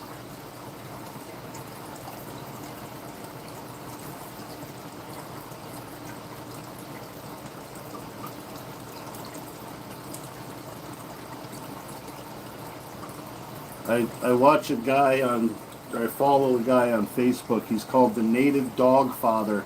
And he's Native American, and he's a dog trainer. And I think it's 2 German Shepherds and a Pit Bull. Or maybe 3 Shepherds and a Pit Bull, but they got a little bobtail orange cat, and that cat's one of the fucking pack. Like, nothing can... it's like fucking with his kids. You can't. You just can't. All 3 of them or 4 of them dogs are gonna fuck you up. But the cat is literally like the one that keeps everybody in check. It's funny as shit.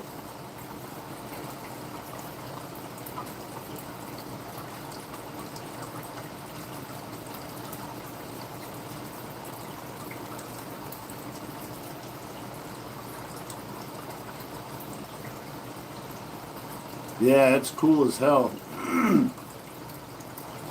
Fucking big old pit bull sitting there, and right next to him is the cat sitting in the same kind of position, just kind of looking out like I'll fuck up whoever wants to fucking trespass. It's just funny as shit. He's got a guard dog mentality for a cat.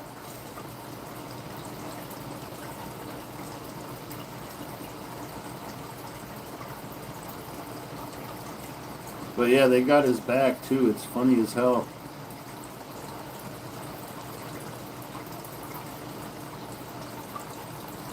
And then his comment sections are always hilarious because you can tell some people just don't know dick about dogs. And they're like, oh, how can you let your daughter play out on the sidewalk by herself?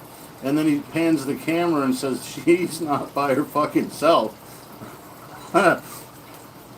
She's got more protection than you do. But yeah, those dogs will fuck you up. Like, that's not something you want to even attempt.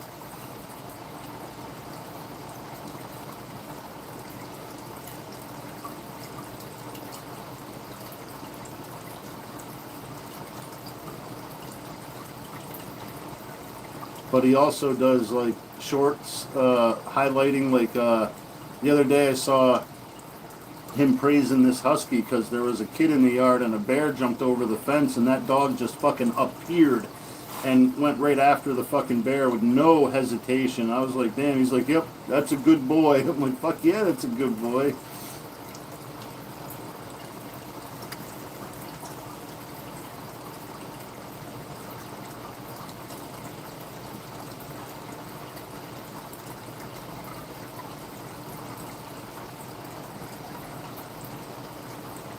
He showed a video of a pit bull some guy let loose to get a stray dog, and someone else was walking his pit bull, and that dog just yanked the leash out of his hand and went over and got that pit bull off of the stray dog. It was pretty fucking cool.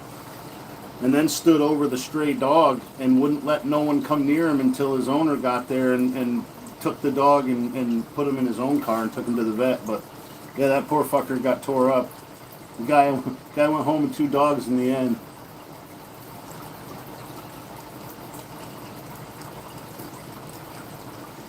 Oh, okay.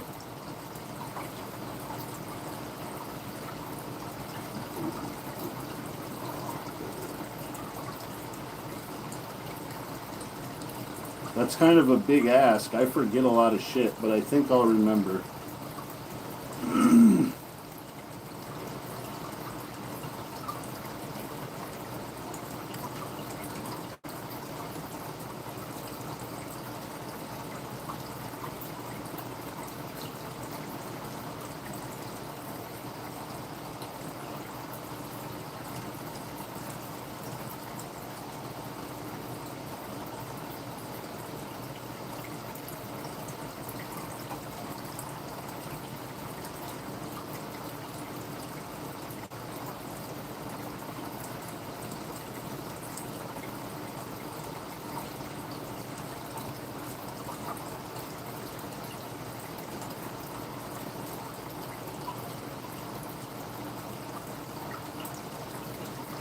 Yeah, I can't hit that icon. Kind of makes me sad.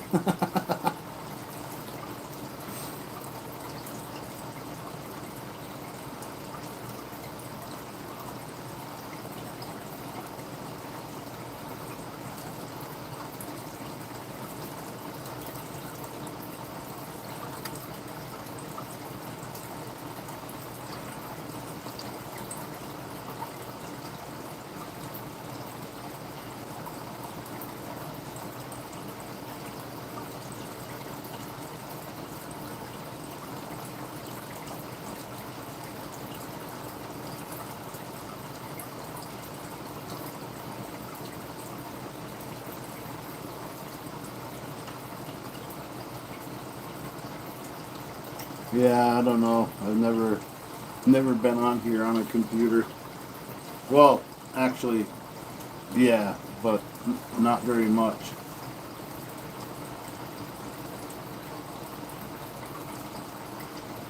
I didn't have an account. I just was just watching YouTube on my mother's computer.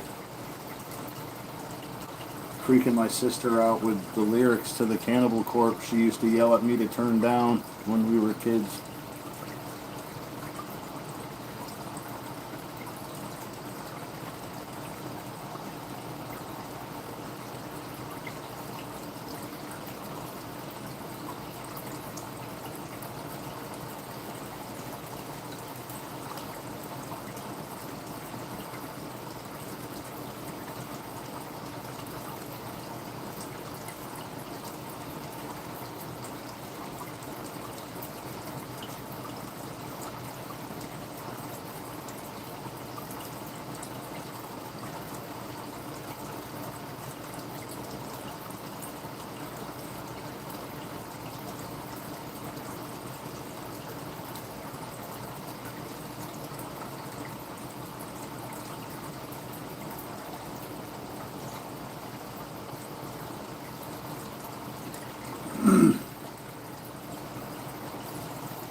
Hi, Carly.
Yeah, everybody loves the goddamn fish.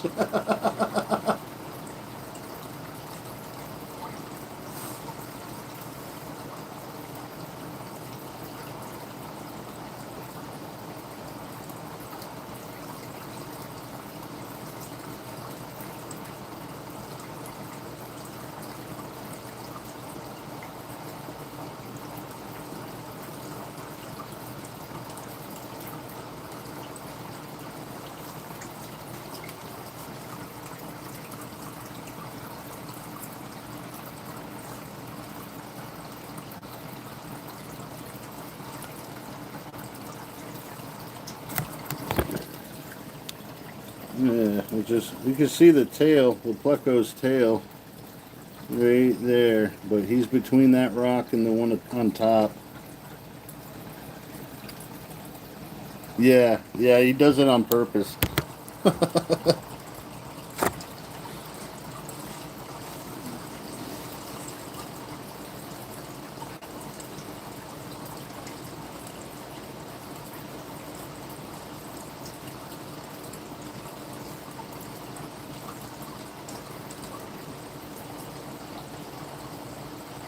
Oh yeah, yeah, yeah.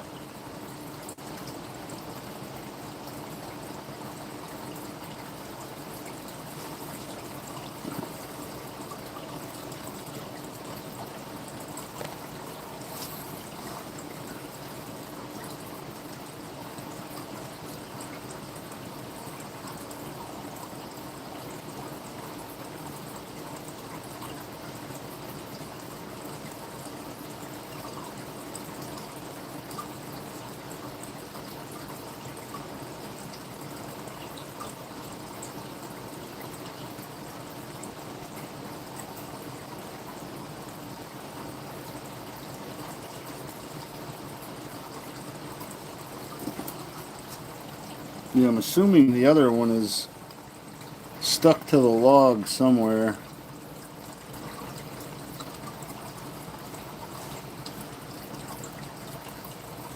All right. Be gentle.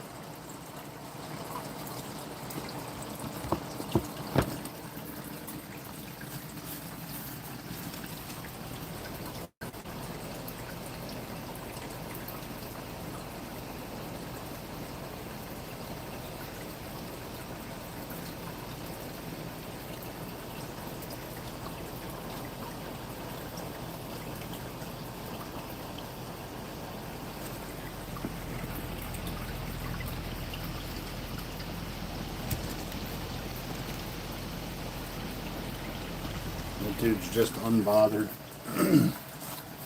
Oh, fuck. Shit. I probably will. I don't know. People are still talking, so.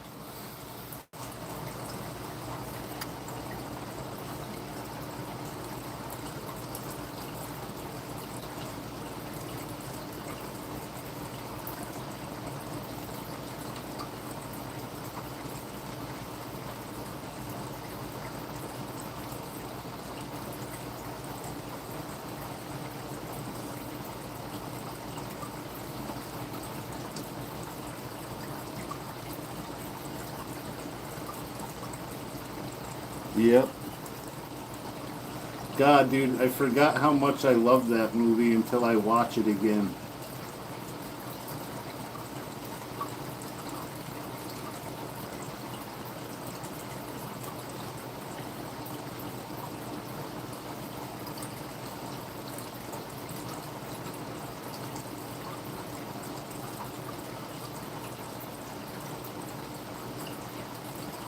Not long ago, I watched the first two, and the first one is still my favorite. 3 was kind of cool though when he got into the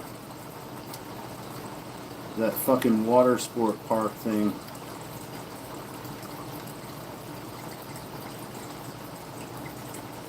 Or ruin Wingstar, depending on his mood.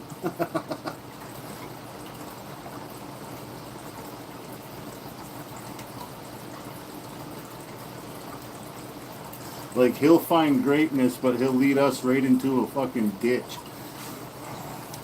There you go, fuckers. Fend for yourself.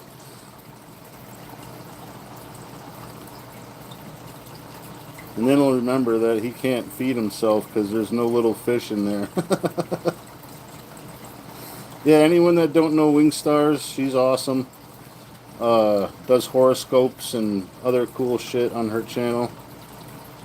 Pumpkins, she grows pumpkins. It's awesome.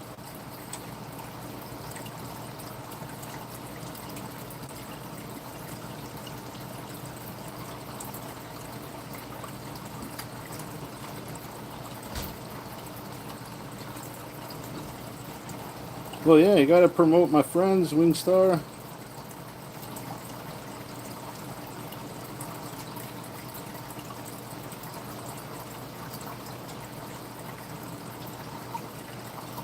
Yeah, she's a sweetheart too. She's a really nice lady.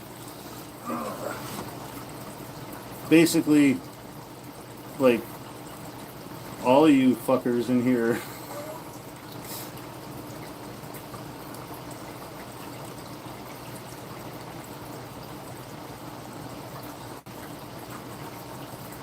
Yeah, I'm not going to call him that. He's going to end up getting a swelled head. He's already a manipulative prick sometimes.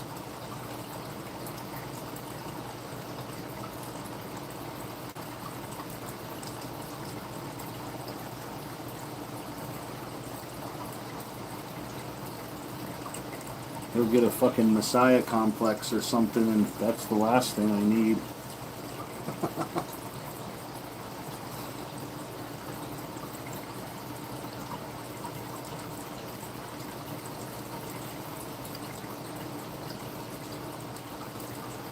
Yeah, I think he's got an overinflated opinion of himself as it is.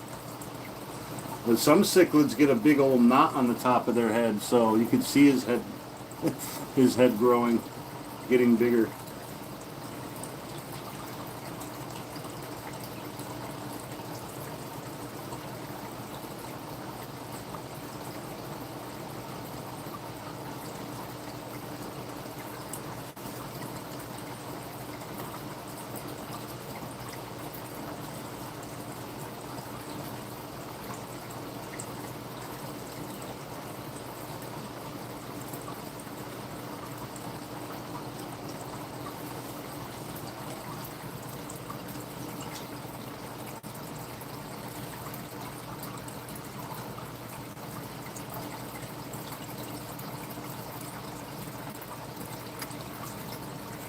Yeah, yeah.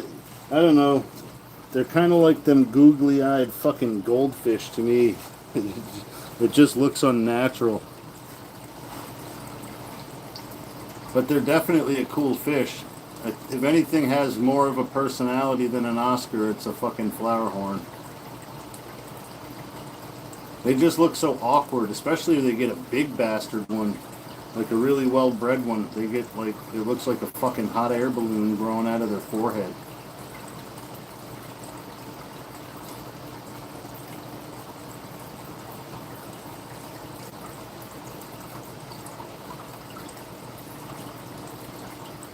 My aunt had a black moor goldfish in, hell, probably a 75 gallon. He was probably a foot long, the biggest black moor I've ever seen. She had him for like 20 years.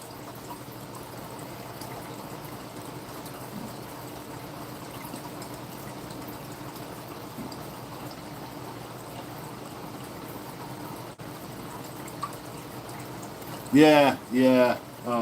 What are they, Orandas or something? I don't know. They get like the whole growth thing over their face. Yeah, I wouldn't mind a koi pond. I would probably just stock it with fucking bass and bluegill though.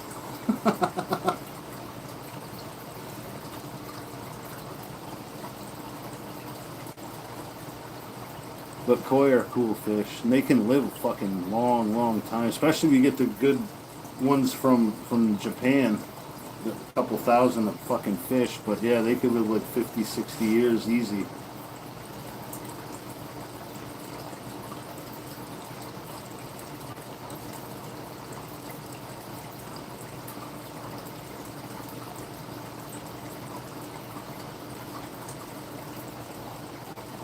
Yep. Yeah, that's what it looks like growing on their face. Uh, I actually follow a fucking goldfish breeder on YouTube, and he's got to perform surgery now and then to so that the fucking fish can see. But he bought a fish hatchery and turned it into a goldfish nursery.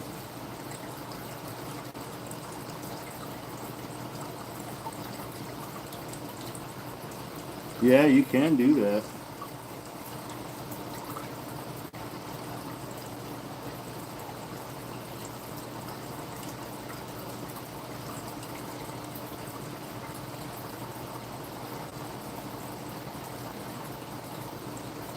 Who was it? Dustin's Fish Tanks is another YouTuber. He has like an aquatic plant store. He got big greenhouses where that's all he does is grow aquatic plants. Uh, but he's got two Oscars and a 150, Hank and Dank, and those guys are assholes. Yeah, yeah. But he said a ghetto fish tank. He's like, you could go around and find like a 10 or 20 gallon a lot of times out on the curb for free. Says make sure it holds water, and then you just go down to the creek and get some dirt and some water and throw a minnow trap out there and catch whatever little fish you can. And he showed you how to do the whole thing. That was probably like 10 years ago, that video, but it was cool. It showed you really don't have to spend shit. But like you said, it's the husbandry and taking care of stuff the right way. It counts for a lot.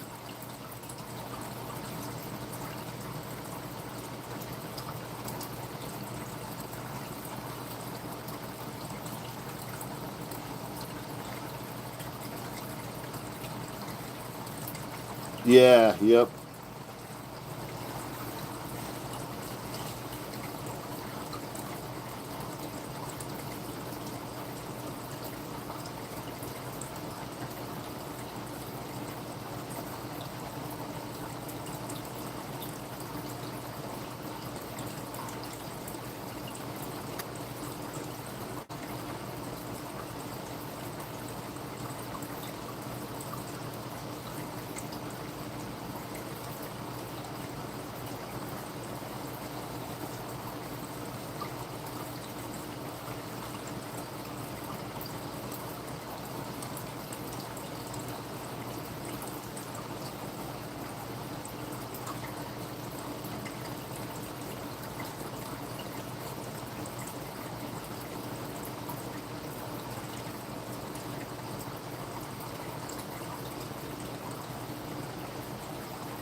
Yeah, I've seen people do that too.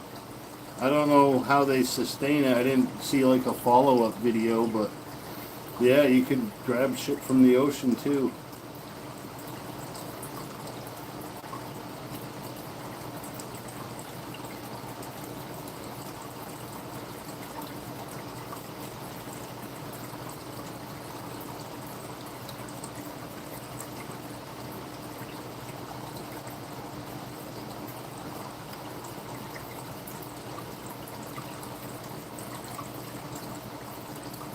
I think I would probably try a brackish tank before I jumped into saltwater completely.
Shit.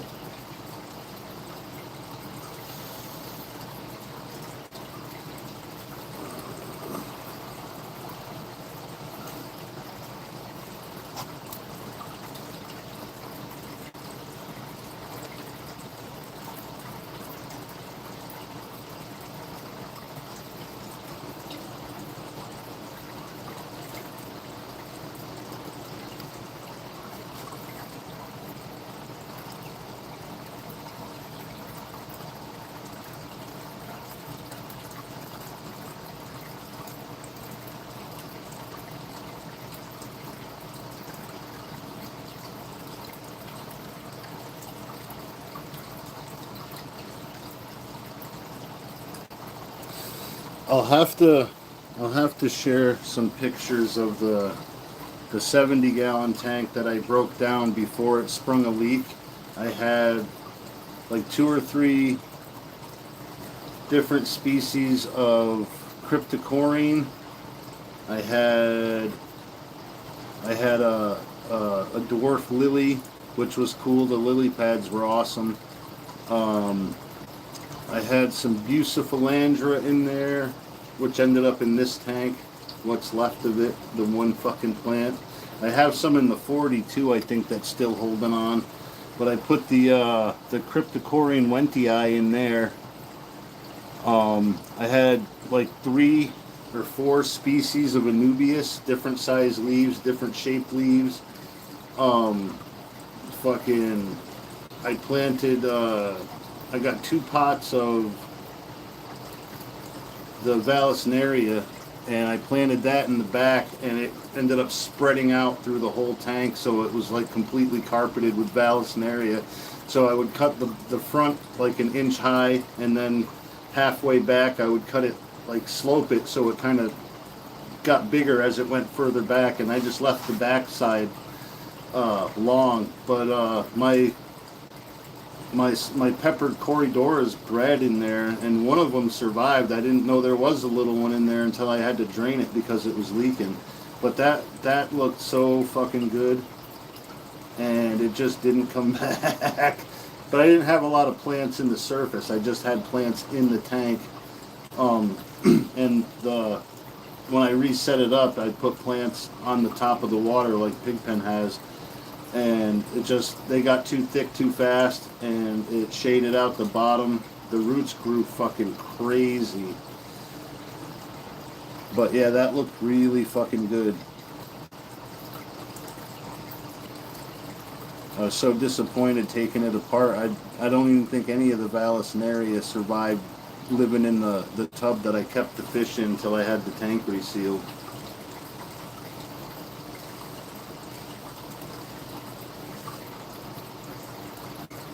But yeah, that looked really fucking good. There was a lot of maintenance to keep it from being overgrown, though. I had to trim it like once a week. Vallisneria grows like crazy. The guy I bought it from also has a YouTube channel, Aquarium Co-op, and he did a video on the species, and he's like, if you can only afford to spend money and buy one plant, this is going to be the best bang for your buck, because it'll spread out all over the place. And it fucking did.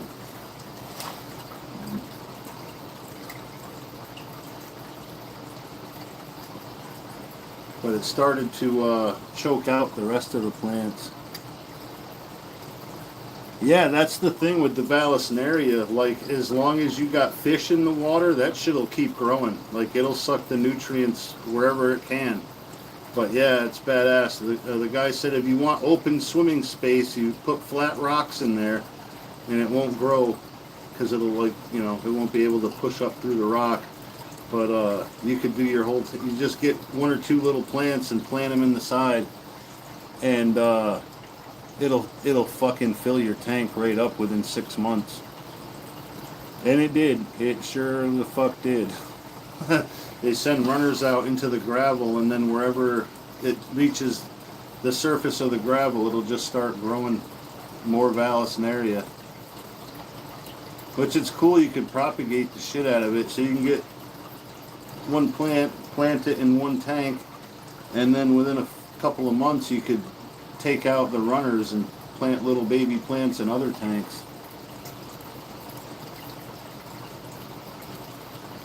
But I like it. It's really grassy looking, and it grew like 30 inches from the floor to the surface of the water, and then it would grow along the surface.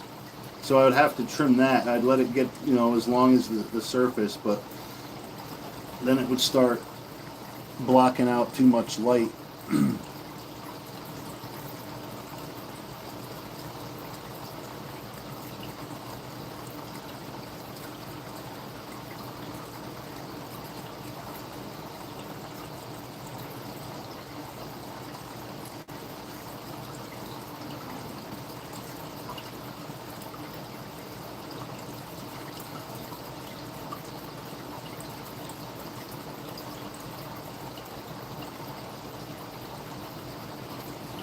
Yeah, I'm gonna have to go see mine soon too.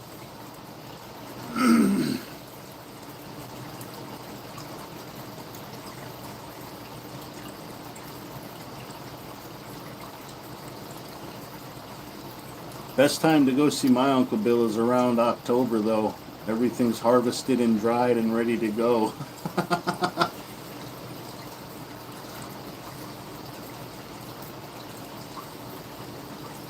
quit smoking cigarettes and he quit drinking, but he doubled down on the weed.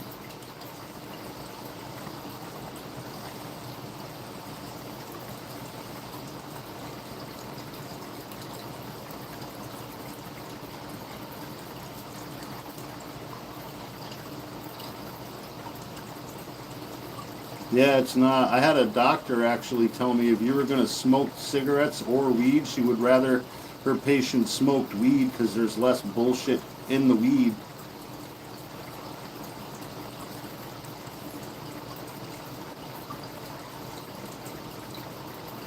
Oh, I know mine does. You get out and visit him, and he's in the house with my Aunt Kathy, and I go, we're just talking, and he's like, Mikey, I'm going out to the shed, let's go. Okay, you don't have to tell me twice, pal.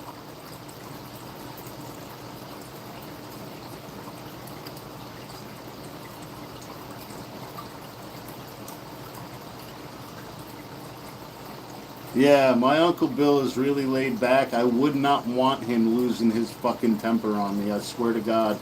And like I say, I'm a foot taller than him almost, and fucking over 100 pounds heavier.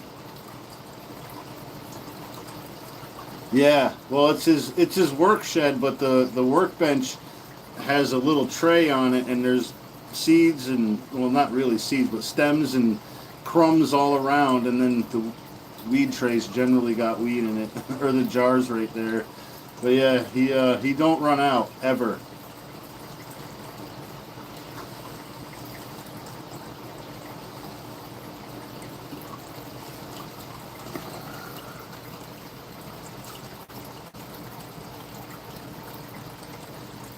He tried something different this year though, and he put I think 16 plants in a little like portable greenhouse that my aunt had for starting her, her vegetable patch, and neither one of them ever used the greenhouse, and it got too fucking hot, and he ended up burning I think 14 out of the 16, so he had 2 left.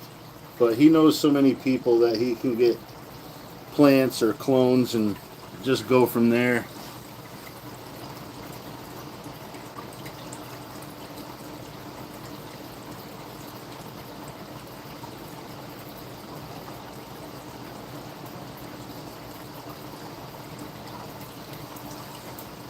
But yeah, he's got his system down. I bet he didn't write it down though. I'd like to get his little fucking notebook if he did.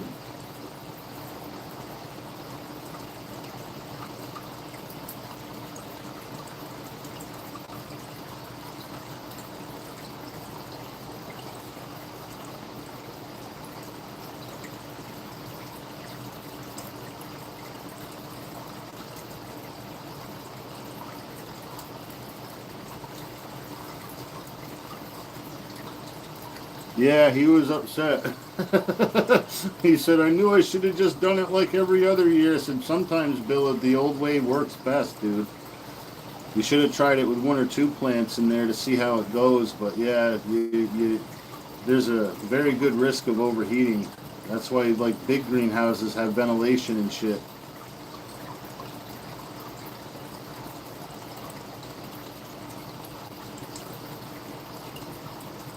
Yeah, that's what I'm saying. I don't know if he writes it down or just commits it to memory. I'm sure he doesn't write it down, but he definitely knows what the fuck he's doing. Like, he'll have them scattered around the yard, and unless you know exactly what the fuck you're looking for, it looks like landscaping.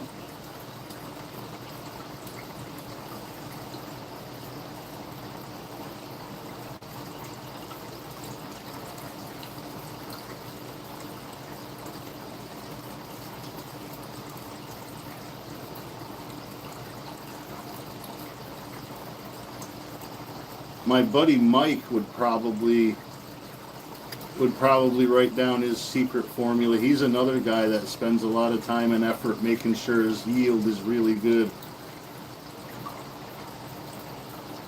Like, he had a whole little fucking metal cabinet full of shit for growing. Yeah, yeah. And Mike spent years perfecting his whatever method he uses. But he's always like got people lined up trying to buy his shit, and he's like, "Well, I'm not really trying to sell this shit." He's like, "I'm trying not to buy none till this time next year, and I don't want to buy none then."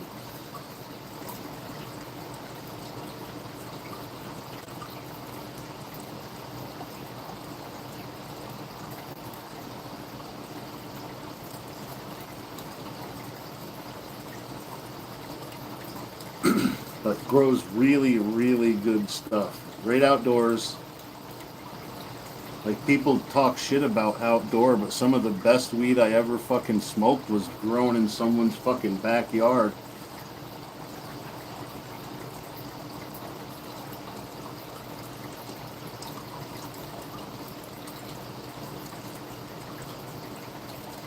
Yeah, but he would have it in a spot where you would smell it and start looking, and then when you saw it, it's like, how did I not see that? But he just has an eye for spots to grow it right out in the open where you're not going to notice.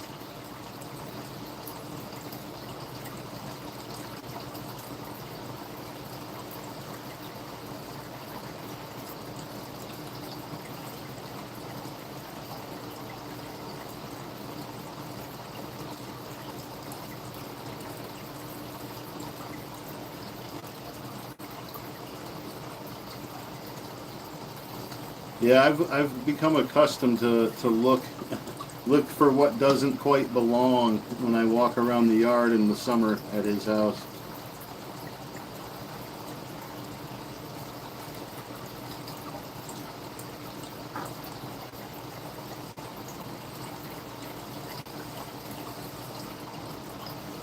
But yeah, Bill's like the coolest fucking guy I know, man.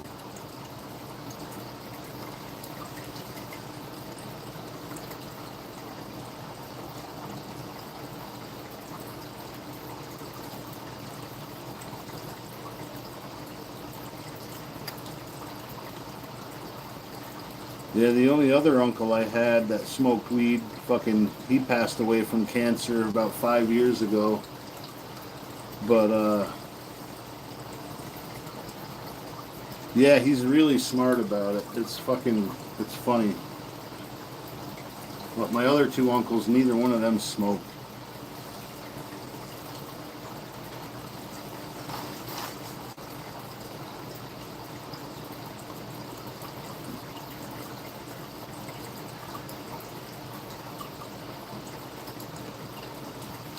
I think my mother was the only one of her sisters that smoked. And she didn't even smoke a whole lot, once in a while maybe.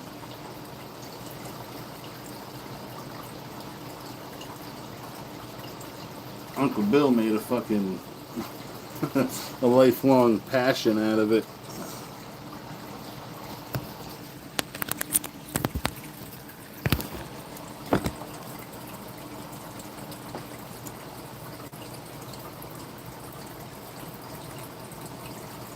Yep. But he tries to find where the shade of green matches whatever it's around. You know what I mean? So, like, he had one in his backyard, like fucking 10 feet from the picnic table, and he's sitting there. He's like, "Hey, Mikey, you see the pot plant?" I'm like, "Where?" He's like, "Just look." And I look, and he had three little trees that were about, I don't know, 3 feet apart in a little triangle. And right in between, there was a fucking 4 foot tall plant. I was like, "Holy shit, dude. Like, aren't you afraid anybody's going to see it?" He's like, "Nobody mentioned it yet." I'm like, "Holy shit, man."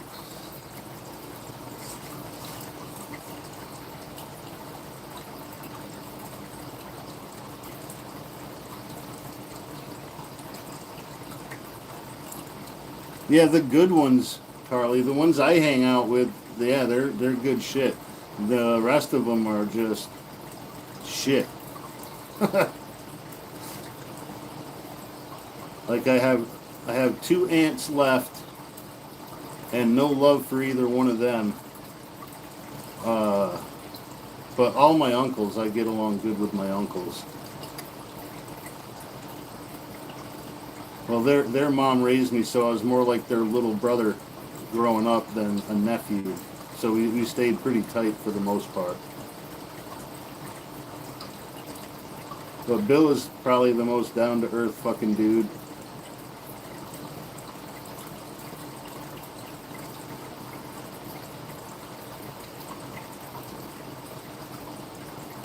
He's literally the closest thing in personality to my grandpa, without the mean streak, though. He doesn't have the mean streak Grandpa had.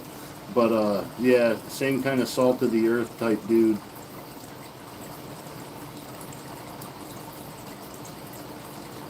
Like, anyone who knows him loves him. He's just that kind of guy.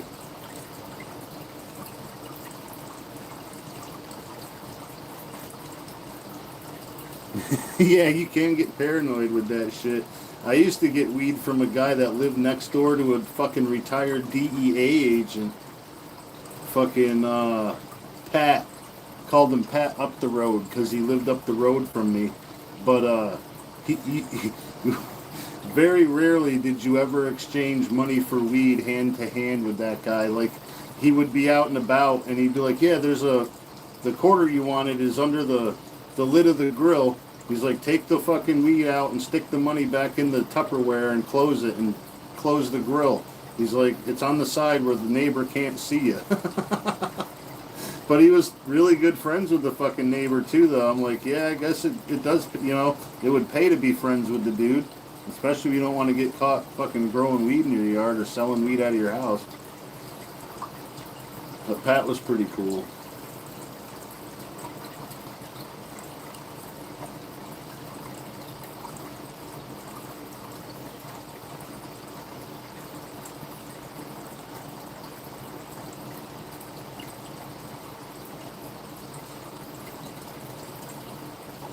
But he was the most inconspicuous weed dealer. Like, he was a mid-50s, like, I don't remember what he did, but he was a professional in whatever business he was in. And yeah, same here, Carl. I only know my mother's side of the family anyway, but yeah, most of them, the women are really just shitty people. They all got like fucking a bad dose of fucking narcissism. My one aunt blocked me on Facebook because I said I called bullshit on some religious shit she was talking, because I know she's not a nice person, and she blocked me. And then a couple years ago she sent me a fucking friend request, and I had to I texted her, I'm like, you remember you blocked me, right? Like, why do you want to fucking be my friend now?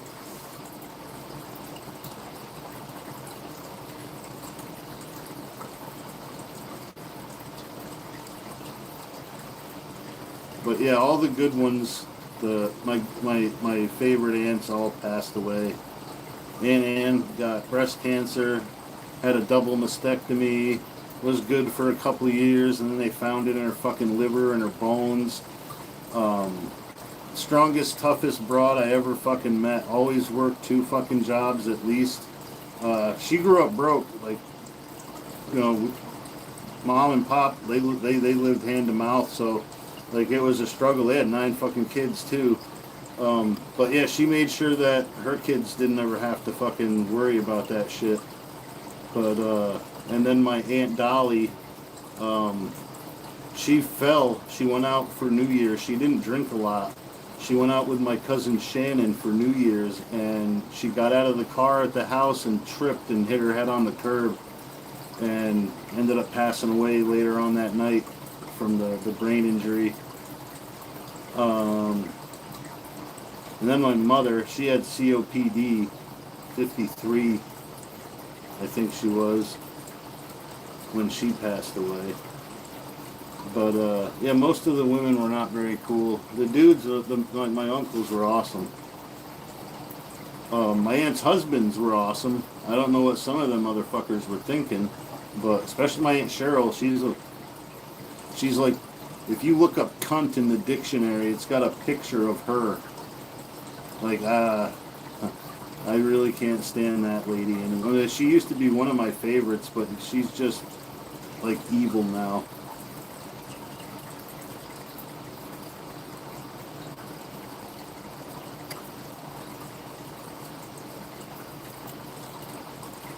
But looking back, she was probably always evil. She just gave enough of a fuck to cover it up most of the time.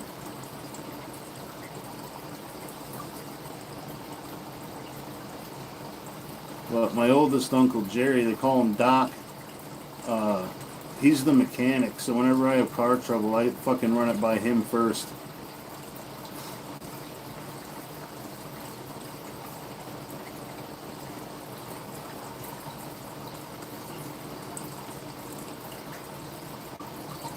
I don't know. I was gonna probably go another 20 minutes or so, just so BB and Erica could come back before I left. But I don't know how involved Erica is, what she's got to do. But BB had to eat, but he ain't trying to rush nobody either. Not too much longer though, Matthew. I generally only do 2 hours, but I've been doing it earlier in the day, so it kind of gives me a little wiggle room.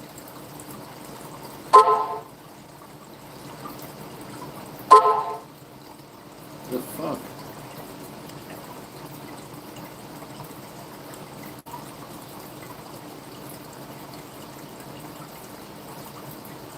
I got voicemails from somebody, but the fucking phone didn't ring.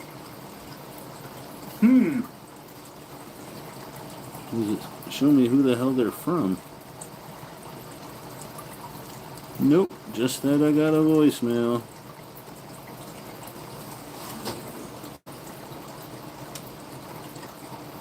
Okay. Well, fuck, that's 9 my time. I don't even know what fucking time it is right now. Oh, it's 8. Yeah, okay. We're not going to overlap or nothing, bro. We'll be good.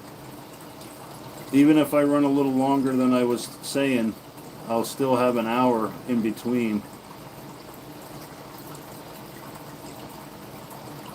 Or close to it. Yeah.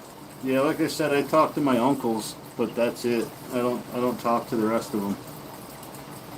After my grandfather died, everybody stopped coming and hanging out anyway with my grandmother.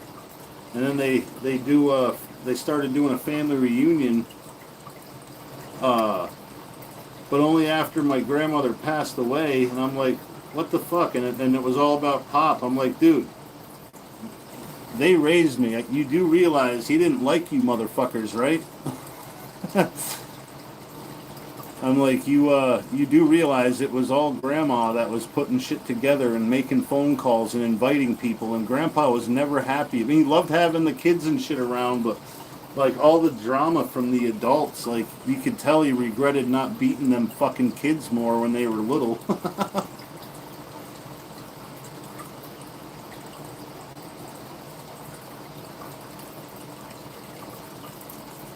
Yeah, you gotta sleep when you want to, Harley, if you get the chance.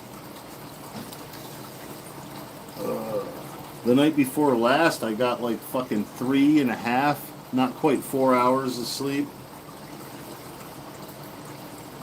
I woke up at like fucking real early after like 2 hours this morning, and I was like, ugh.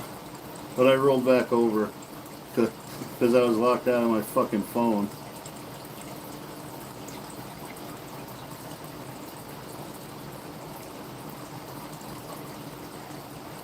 But I remember coming home, building a stone wall in the middle of winter, a dry-laid stone wall, fucking busting my ass all day in the cold. And you come home, you get something to eat, you take a shower, and then if you sit down, you're gonna go fucking sleep.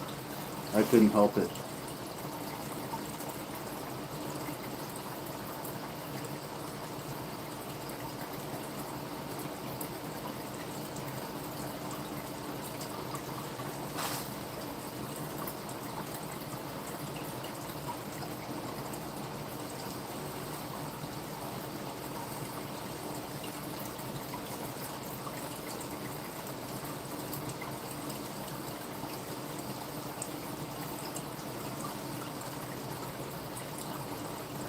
Yeah, we'll let her know, Matthew. Somebody will.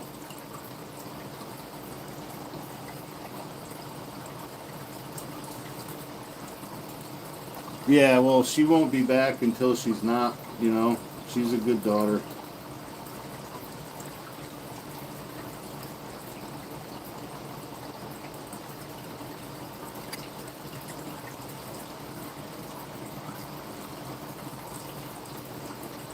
He's going through some shit, but he's lucky to have a wife like he does and a daughter like Erica.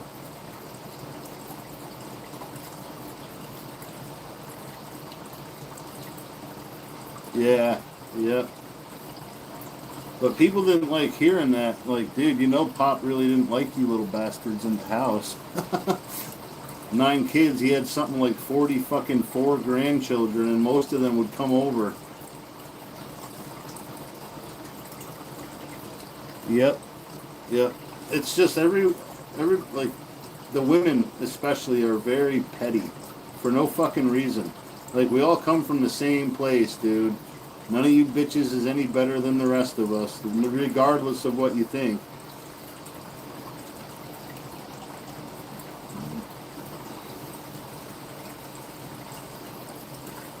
But yeah, I only speak to my sister. I don't talk to my brothers unless I actually absolutely have to. 2 of them are almost never out of prison, so I only get to see them once in a while anyway. So, like, I'll stop by and see them, but it's just kind of like a courtesy.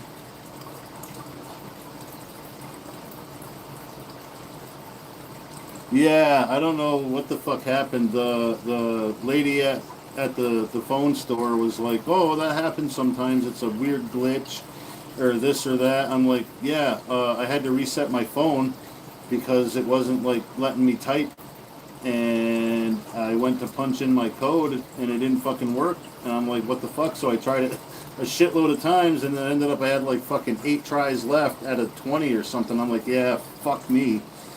And then I tried it again this morning, and yeah, I had to do a whole factory reset and all that shit. All right, Matthew. We'll see you then, buddy.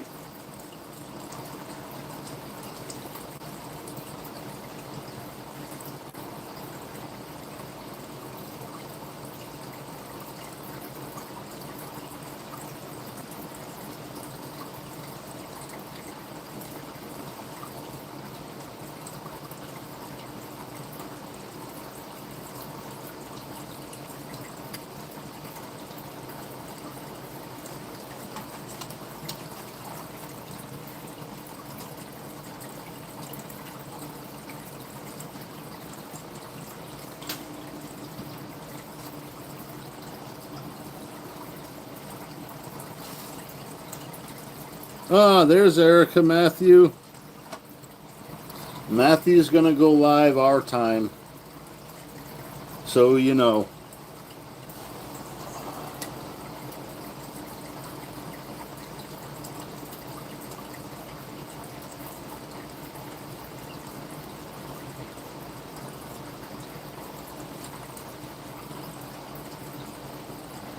But welcome back, Erica. I would sing the Welcome Back Cotter theme song, but I don't remember it.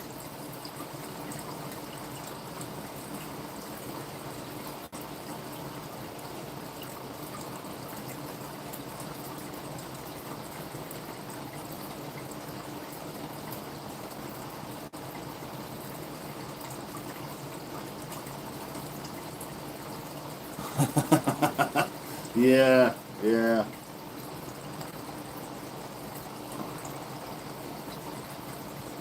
It sucks not being kids, so you could just slap the shit out of her, but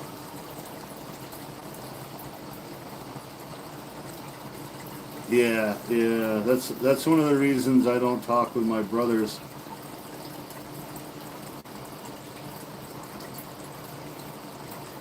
But they're ignorant as fuck too. I'm glad I don't have the same last name as them. Glad they got a different daddy.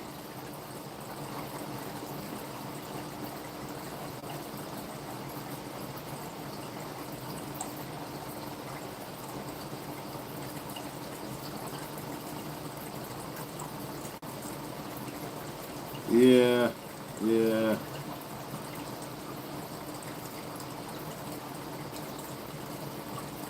was much easier when we were kids. I could just beat the shit out of my brothers. Not so easy to get away with as an adult.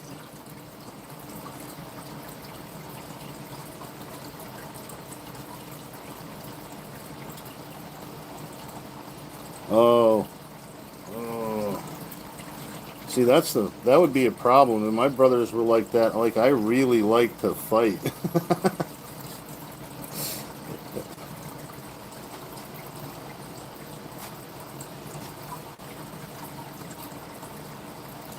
But you could get her back with really strong laxatives, Carly.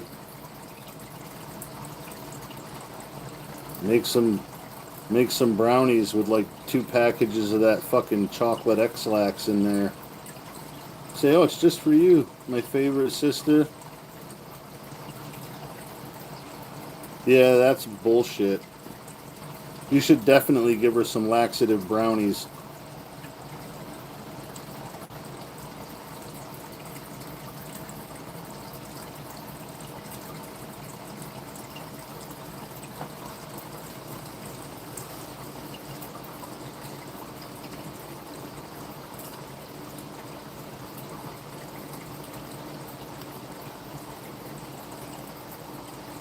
See how fucking smug she is when she's shitting her pants.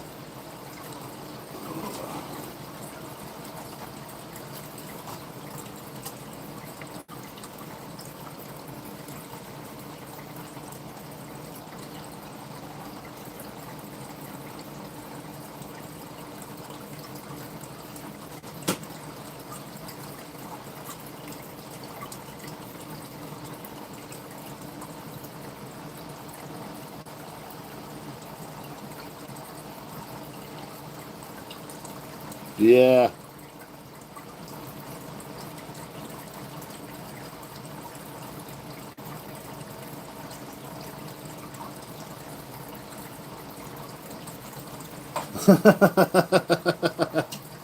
Well, you got to appreciate Grandma wanting to look her best.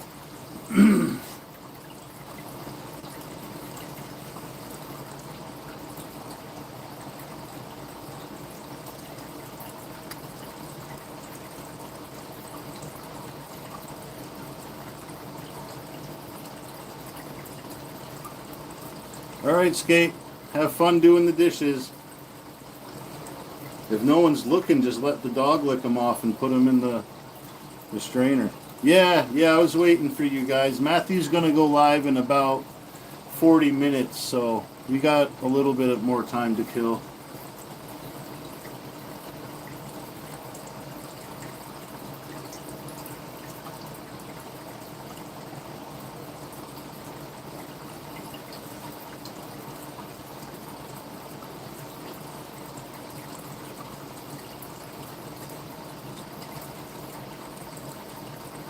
Yeah.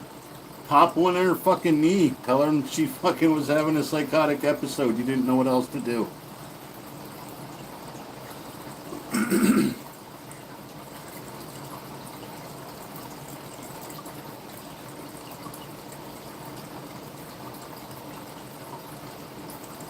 I remember one of my little brothers was up in this fucking tree in the yard and he started shit talking me. I'm like, dude, where are you gonna go? He's like, well, you can't get up here. I'm like, no, but I can grab a bunch of fucking rocks out of the driveway. And I pelted that little bastard with about 15 rocks before my mother came out.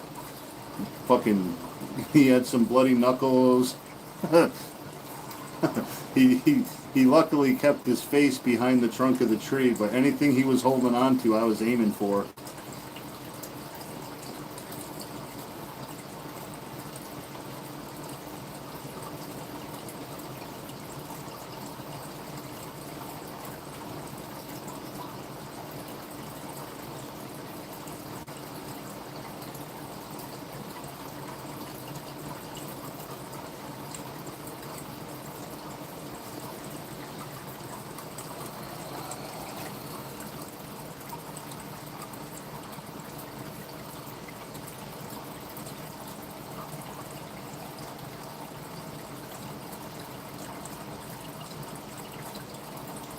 Well, yeah.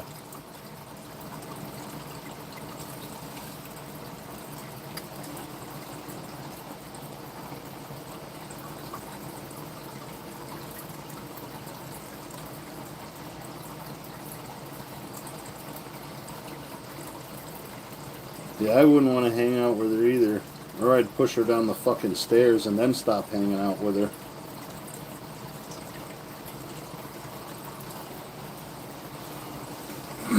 But yeah, it was kind of dumb to get up in a fucking tree and start talking shit. Like, you can't get down and run fast. Like, you're gonna, unless you fall, but I can help you there.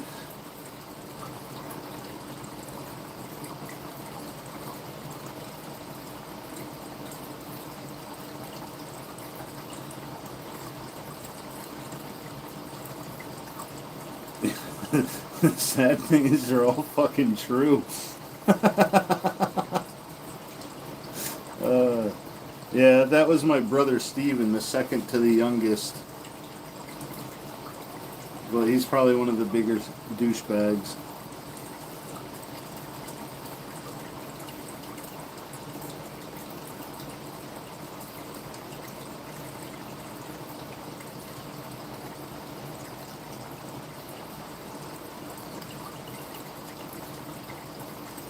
But yeah, none of my, well, one of my brothers, because he's my ex's husband now, but he knows where I live. And one other one has been here once, but none of the other two haven't ever been here. My youngest brother got out of prison like 2 years ago, and he's like, "Hey, can I stop over?" I'm like, "Where are you at? I'll stop and see you instead." Like, I don't want you knowing where I live. Like, you could come steal the fucking lawnmowers and the fucking snowblower and shit. I don't need that.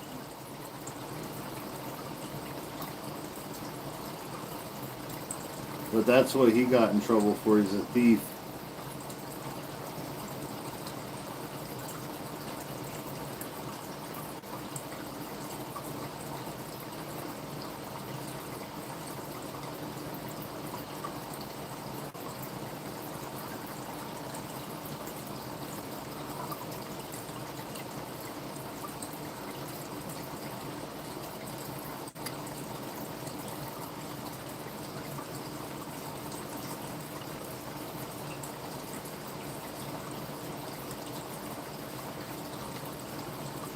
I don't know if I told the story about the Korean kid I used to hang out with.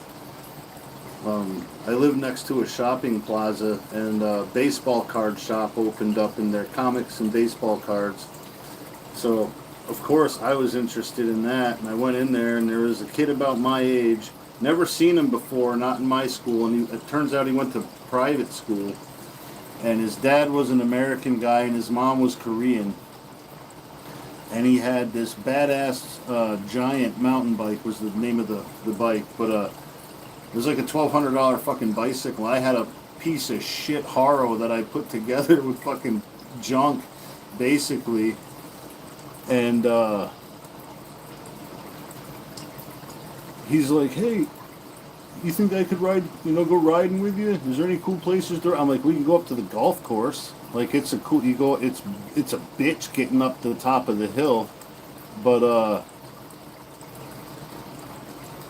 you come down and you can just coast and jump over the sand traps if you know how to pull a jump off of, a ramp."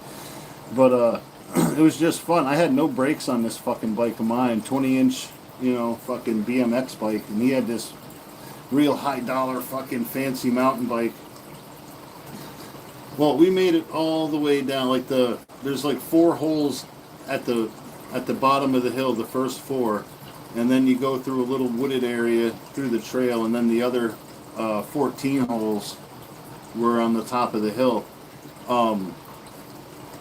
So we didn't want to go to the flat part because that's where a bunch of people were fucking doing like the driving range and shit too.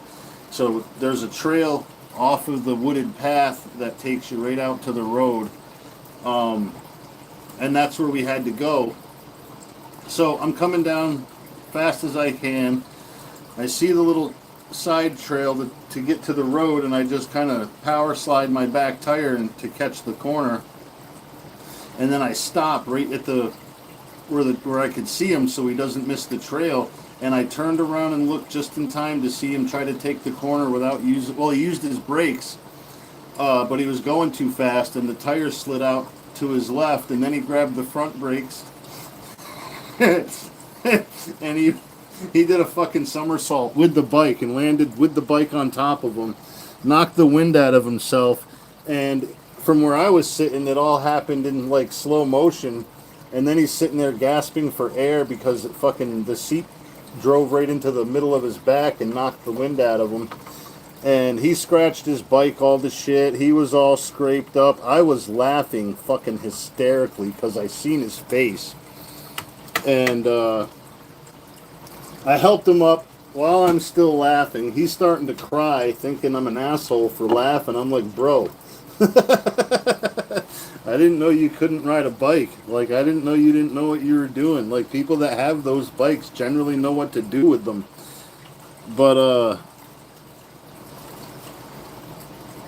we get him back home, well, back to the comic book shop, and the bike is still fully rideable. It's a little bit, scraped up, but his mother's seen him all dirty and fucked up, and she's like, "What do you do to my son?" I'm like, "I didn't do anything to your fucking son. He don't know how to ride a bike." She's like, "Where were you?" I went to the golf course to ride down the hill. And he got fucked up because he don't know what he's doing. He didn't tell me he didn't know what he was doing. I wouldn't have taken him to that fucking spot if he didn't know what he was doing. Like, I know some other trails through the woods where you won't get fucked up. But, yeah, dude. She's like, "You can't hang out with him no more." I'm like, okay, it's not my fucking loss. I have friends here. He doesn't. I was just trying to help the fucker out, man. But he snuck out a few times, but she caught him and stopped bringing him to the comic book shop. But yeah, that lady was fucking mad at me. I'm like, I didn't even do nothing. I only laughed at him. I didn't fucking push him off a fucking ledge or nothing. Like, he did all this shit himself. He should have just kept riding that back brake and sliding the tire. He was doing good right up until he grabbed the front brake, and they grab hard. I was like, see, that's why I don't have any brakes.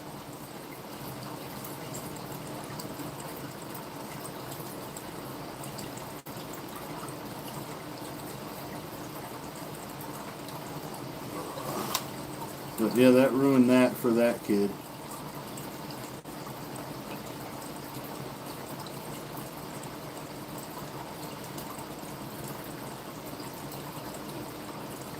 Yeah, they certainly do, BB.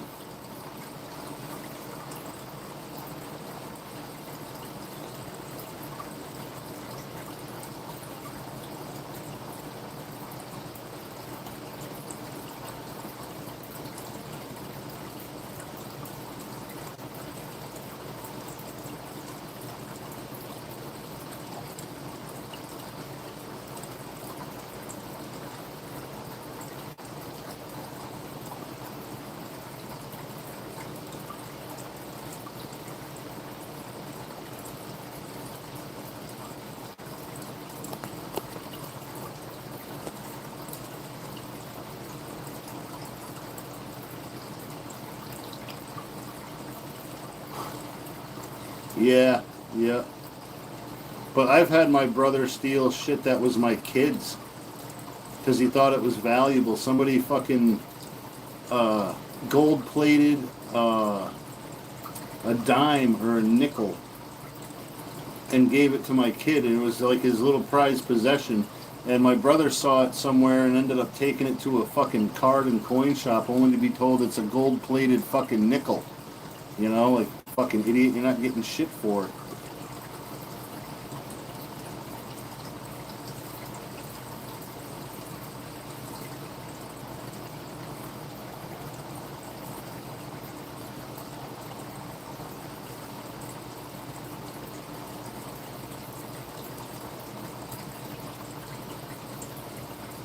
Yeah, BB, sometimes that's all you can do. People don't want to fucking change.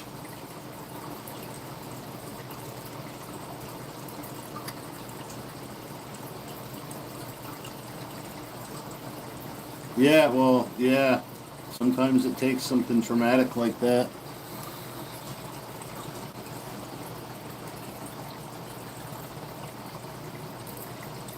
I mean, you can only love someone with that kind of a problem for so long before it's self-destructive to you.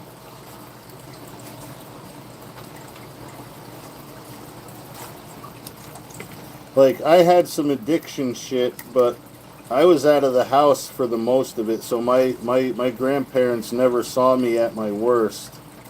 Well, Pop died before before I got there, but my grandmother knew I was a drinker.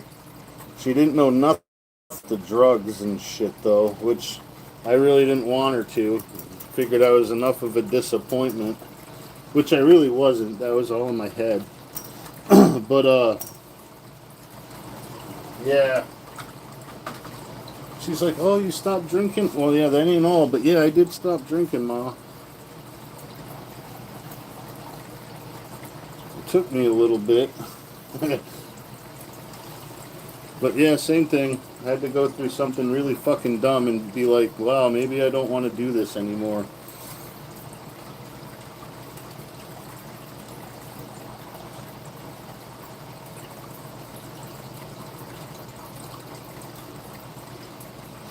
But yeah, my brothers are, I don't know, man. It's kind of like they want to continue that way. Like every time they get out of prison, the first thing they're looking to do is get high. It's like, bro, you were sober completely for like fucking 5 years in the joint, and now you come out and you're looking for drugs. Like, what the fuck is wrong with you?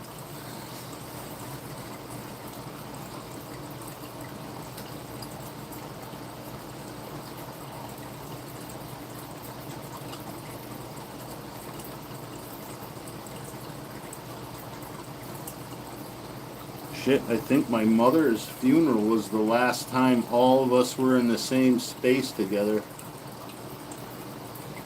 And that was,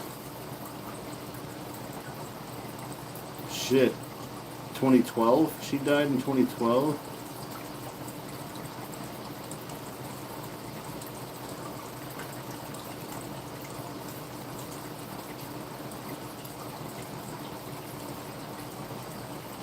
But I just can understand how you can be clean for so long and you come out of prison looking better than you ever fucking did, and then you just want to go and get right back to where you were before.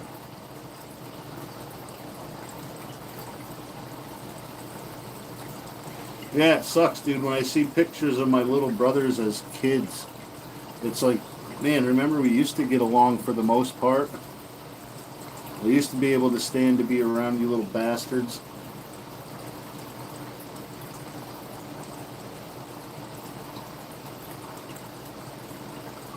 Yeah, yeah. Like, uh, like I really don't miss drinking.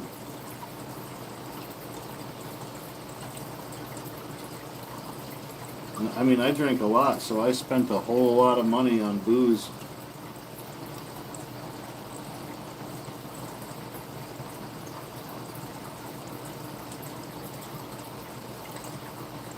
Yeah, yeah. God damn, dude.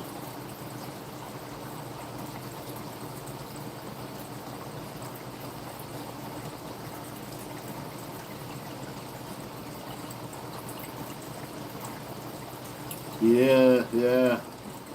That's not something you tell your grandma, dude. Like, fuck's sake. Like, my grandma was all love, love, love up until it was the time to be tough love, and then it was like, holy shit, are you even the same fucking lady?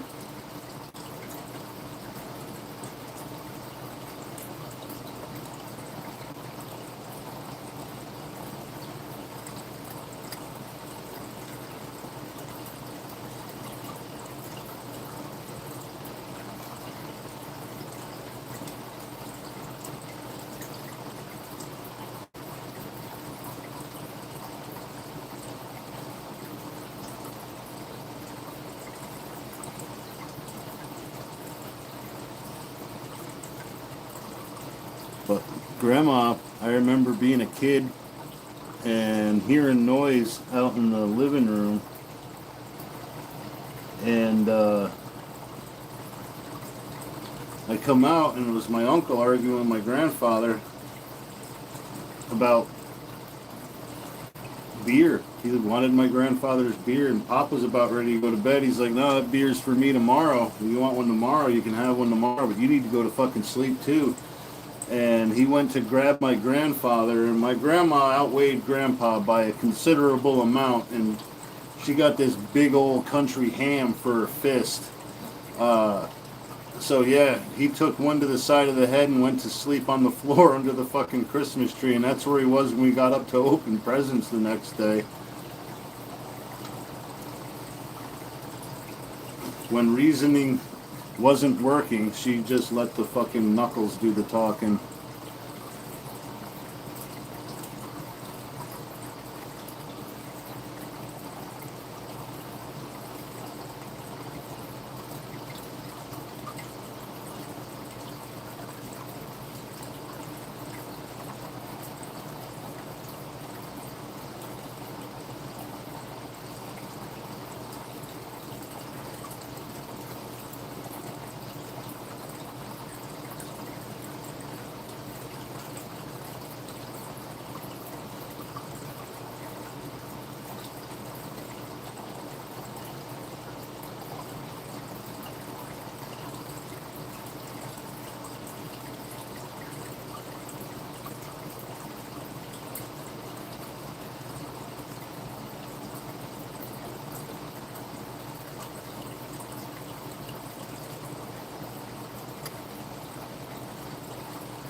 It's weird how it worked in my family. My grandpa was an alcoholic. His boys, all but one, became alcoholics. And the one that wasn't, he just smoked pot. But he don't smoke pot or anything, do anything now. But yeah, but it was the next generation after that. Like, my brother Steven was a drinker, a smoker, fucking, he got into the heroin. My cousin Sharon, same thing. Found a needle and just let herself get fucking sucked into it. I was on all kinds of drugs. I don't know, my sister probably was doing all kinds of shit too, I'm pretty sure. And then my brothers just went off the rails with their shit. Like, my brother Chris would get... He started young. He used to huff fucking gasoline to get high. I'm like, bro, you're gonna like be brain dead. Like, there's real drugs. Like, what the fuck are you doing huffing gas? But yeah, he would, like, any kind of pill that he could get off on it, he would fucking take it.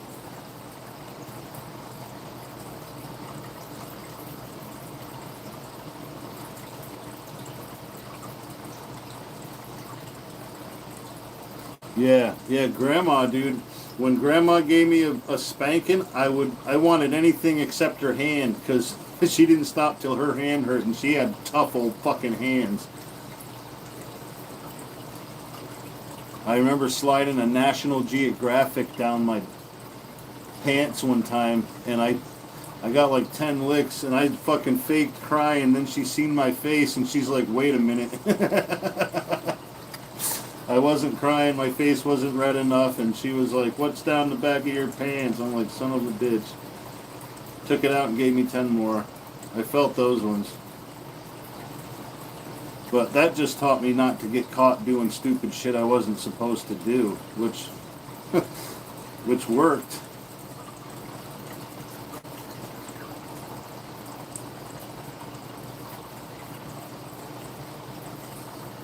Nope. I really didn't expect her not to notice, but she noticed that I really wasn't crying and my face wasn't all beet red. Her hand was.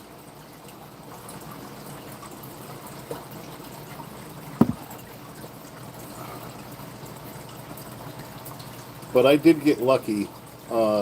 They raised 9 kids, 4 boys that were probably just as bad as me, if not worse.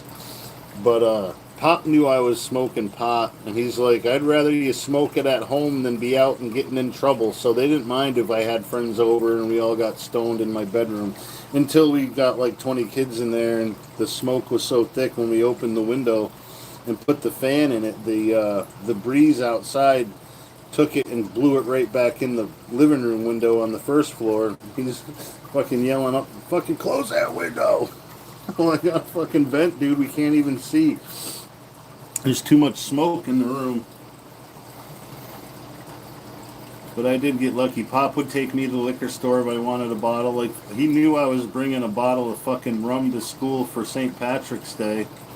And I told my buddy the deal, like, you gotta buy him a 6-pack of his cheap-ass beer, which is like $3, and he'll get us whatever. So he's like, cool. He stopped over, dropped off the money, and a bottle of Coke.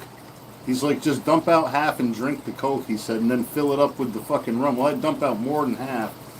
But, yeah, we got shit-faced. Oh, yeah. You do not delight in others' misfortunes. I got that same treatment.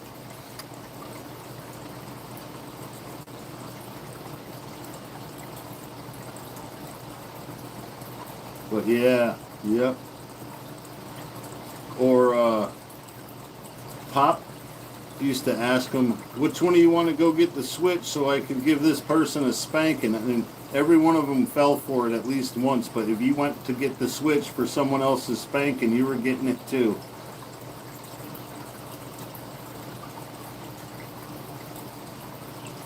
But yeah, you think that's funny? Your sister getting her ass beat? It's your turn next, you little shitbird.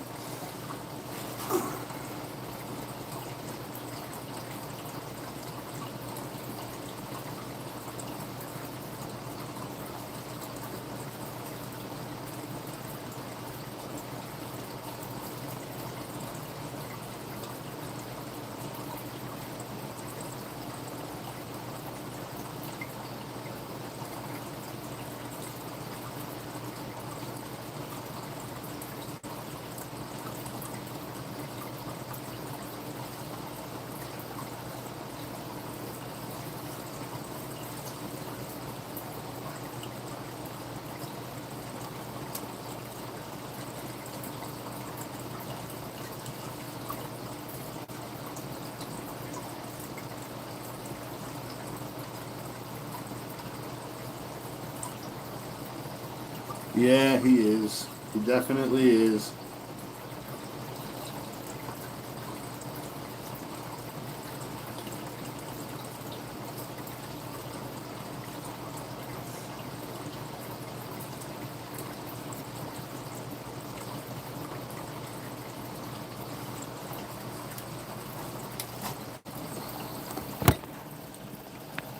Yeah, he definitely knows he's the star of the show.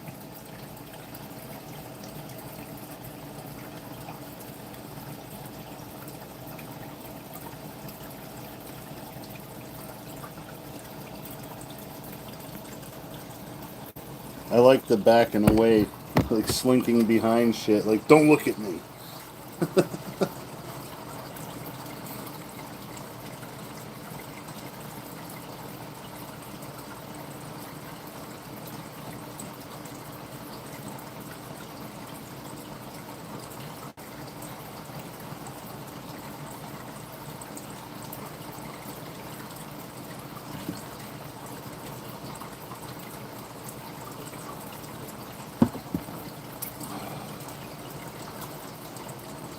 Yeah.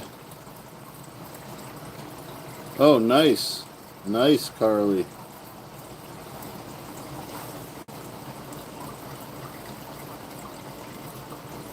My luck runs, I'll spend $25 and win two.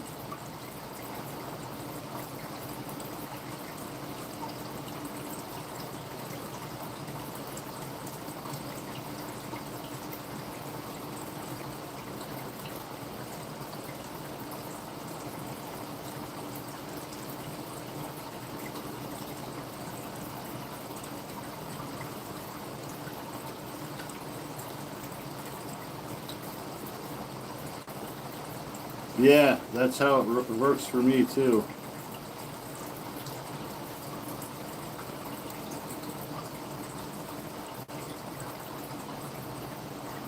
I remember it was like 1992. My grandmother bought a $1 scratch off ticket and won $500.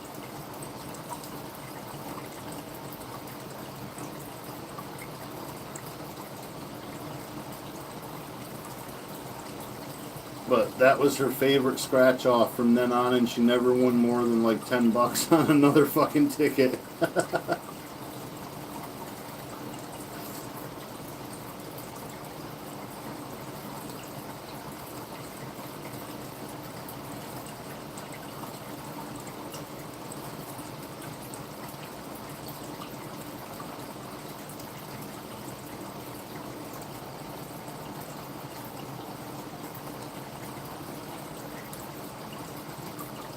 Oh hell yeah, that's a good return.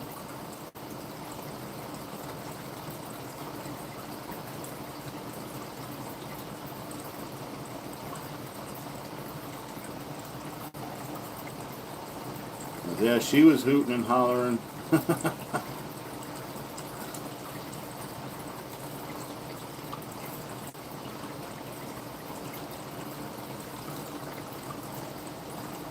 Yeah, yep.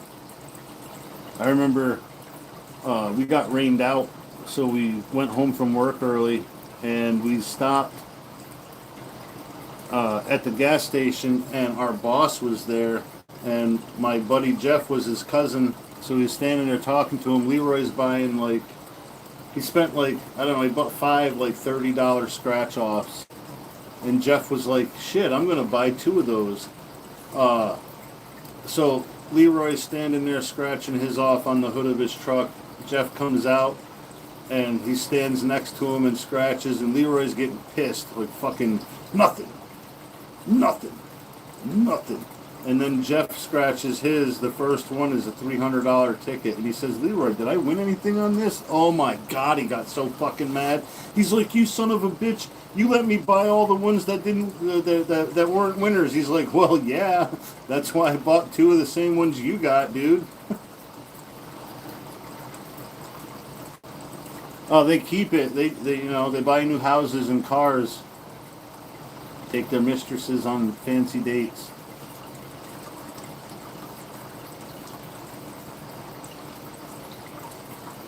But yeah, that was worth seeing Leroy get upset.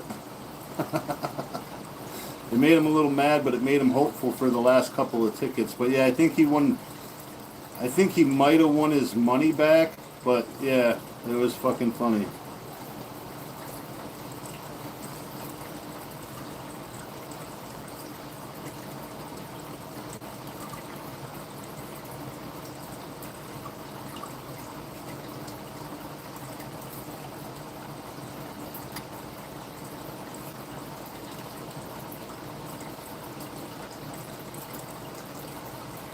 Hell yeah. Hell yeah. Yeah, she was happy as fuck. She had to call around though because the deli close to the house where she bought the ticket didn't have enough to cover it. So she called a bigger one in town, and my uncle came and took her to cash that fucker. But yeah, they fucking acted like she won it there, took her picture, put it on the wall. Yeah, it definitely is when you lose. Like I know a guy that sits there on Fridays, and I don't know how much he spends, but he's like, "Oh, I won like $500." I'm like, "Yeah, dude, but how much did you fucking spend? Because you're in there all fucking day, scratching tickets. Like, how are you thinking you're winning when you look at how many fucking tickets you bought versus how many you won on?"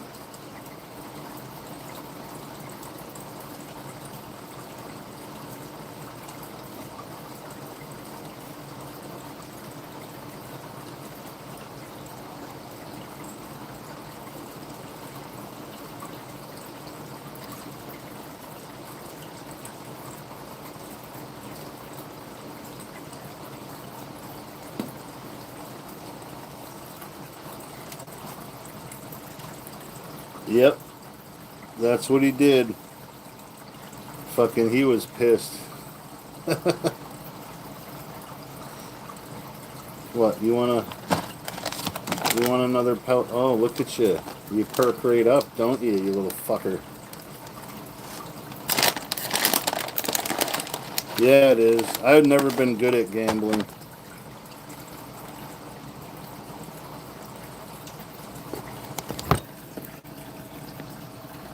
Yeah, get the other one. It's stuck under there, right there. You see it. There you go.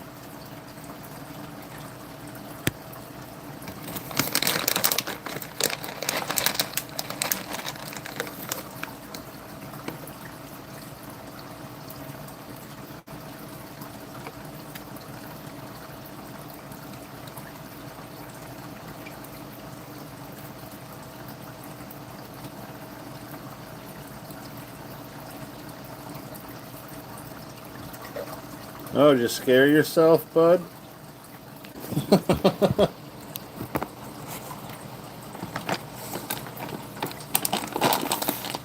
I think the little suction cups on the thermometer suck, so there's thermometer floating around. I think that might have bumped him when he went and got that pellet. Kind of freaked him out a little. And I maybe should have cleaned this before I fucking went live. It didn't look that bad until I really took a closer look. It's not terrible, but...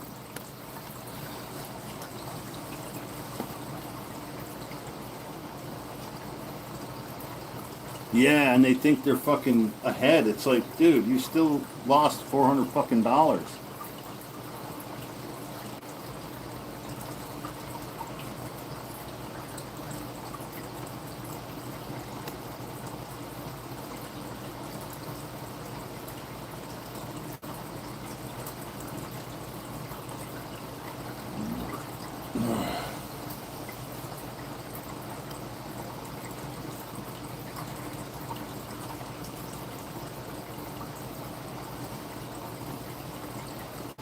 Yeah, it's nuts. It's nuts, Erica. People have, like, that's another addiction, dude. I was watching a fucking YouTube video. The guy was like $200,000 in debt in Vegas and tried to, like, fucking cut out of there without paying. But yeah, ruin your life, your kids, your wife, everybody around you.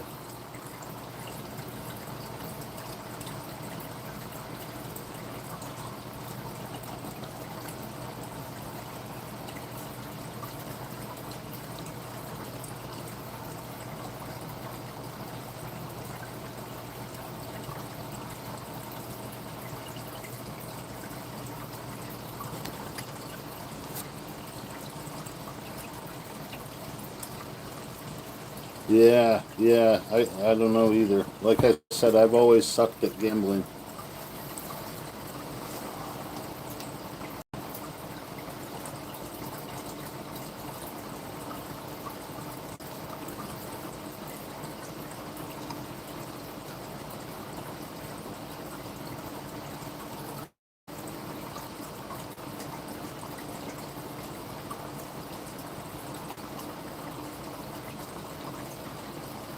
Yeah, it's definitely a sickness, man.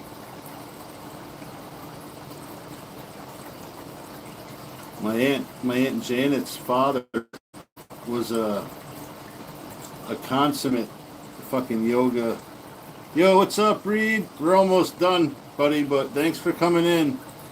But he spent a ton of fucking money, and he would go, like, during the day he would look for numbers, like license plates or digits on a phone, an advertisement for a business, and get numbers from the phone number. But he was constantly coming up with different combinations and shit. He kept a notebook so he didn't double down on the numbers. And then once in a while he would, on purpose, just to see if, shit splattered. What's up, Matthew? We're ending it, buddy. We're ending it. Matthew's going live. So I've been on here for 3 hours. Of course, it only says 1 hour on my timer, but I know how long I've been here. But if everyone wants to go over there, that's where we'll be.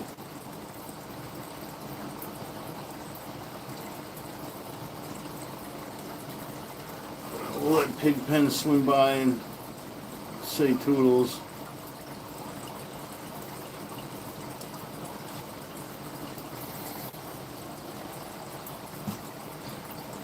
Yeah, I forgot to mention that, Reed.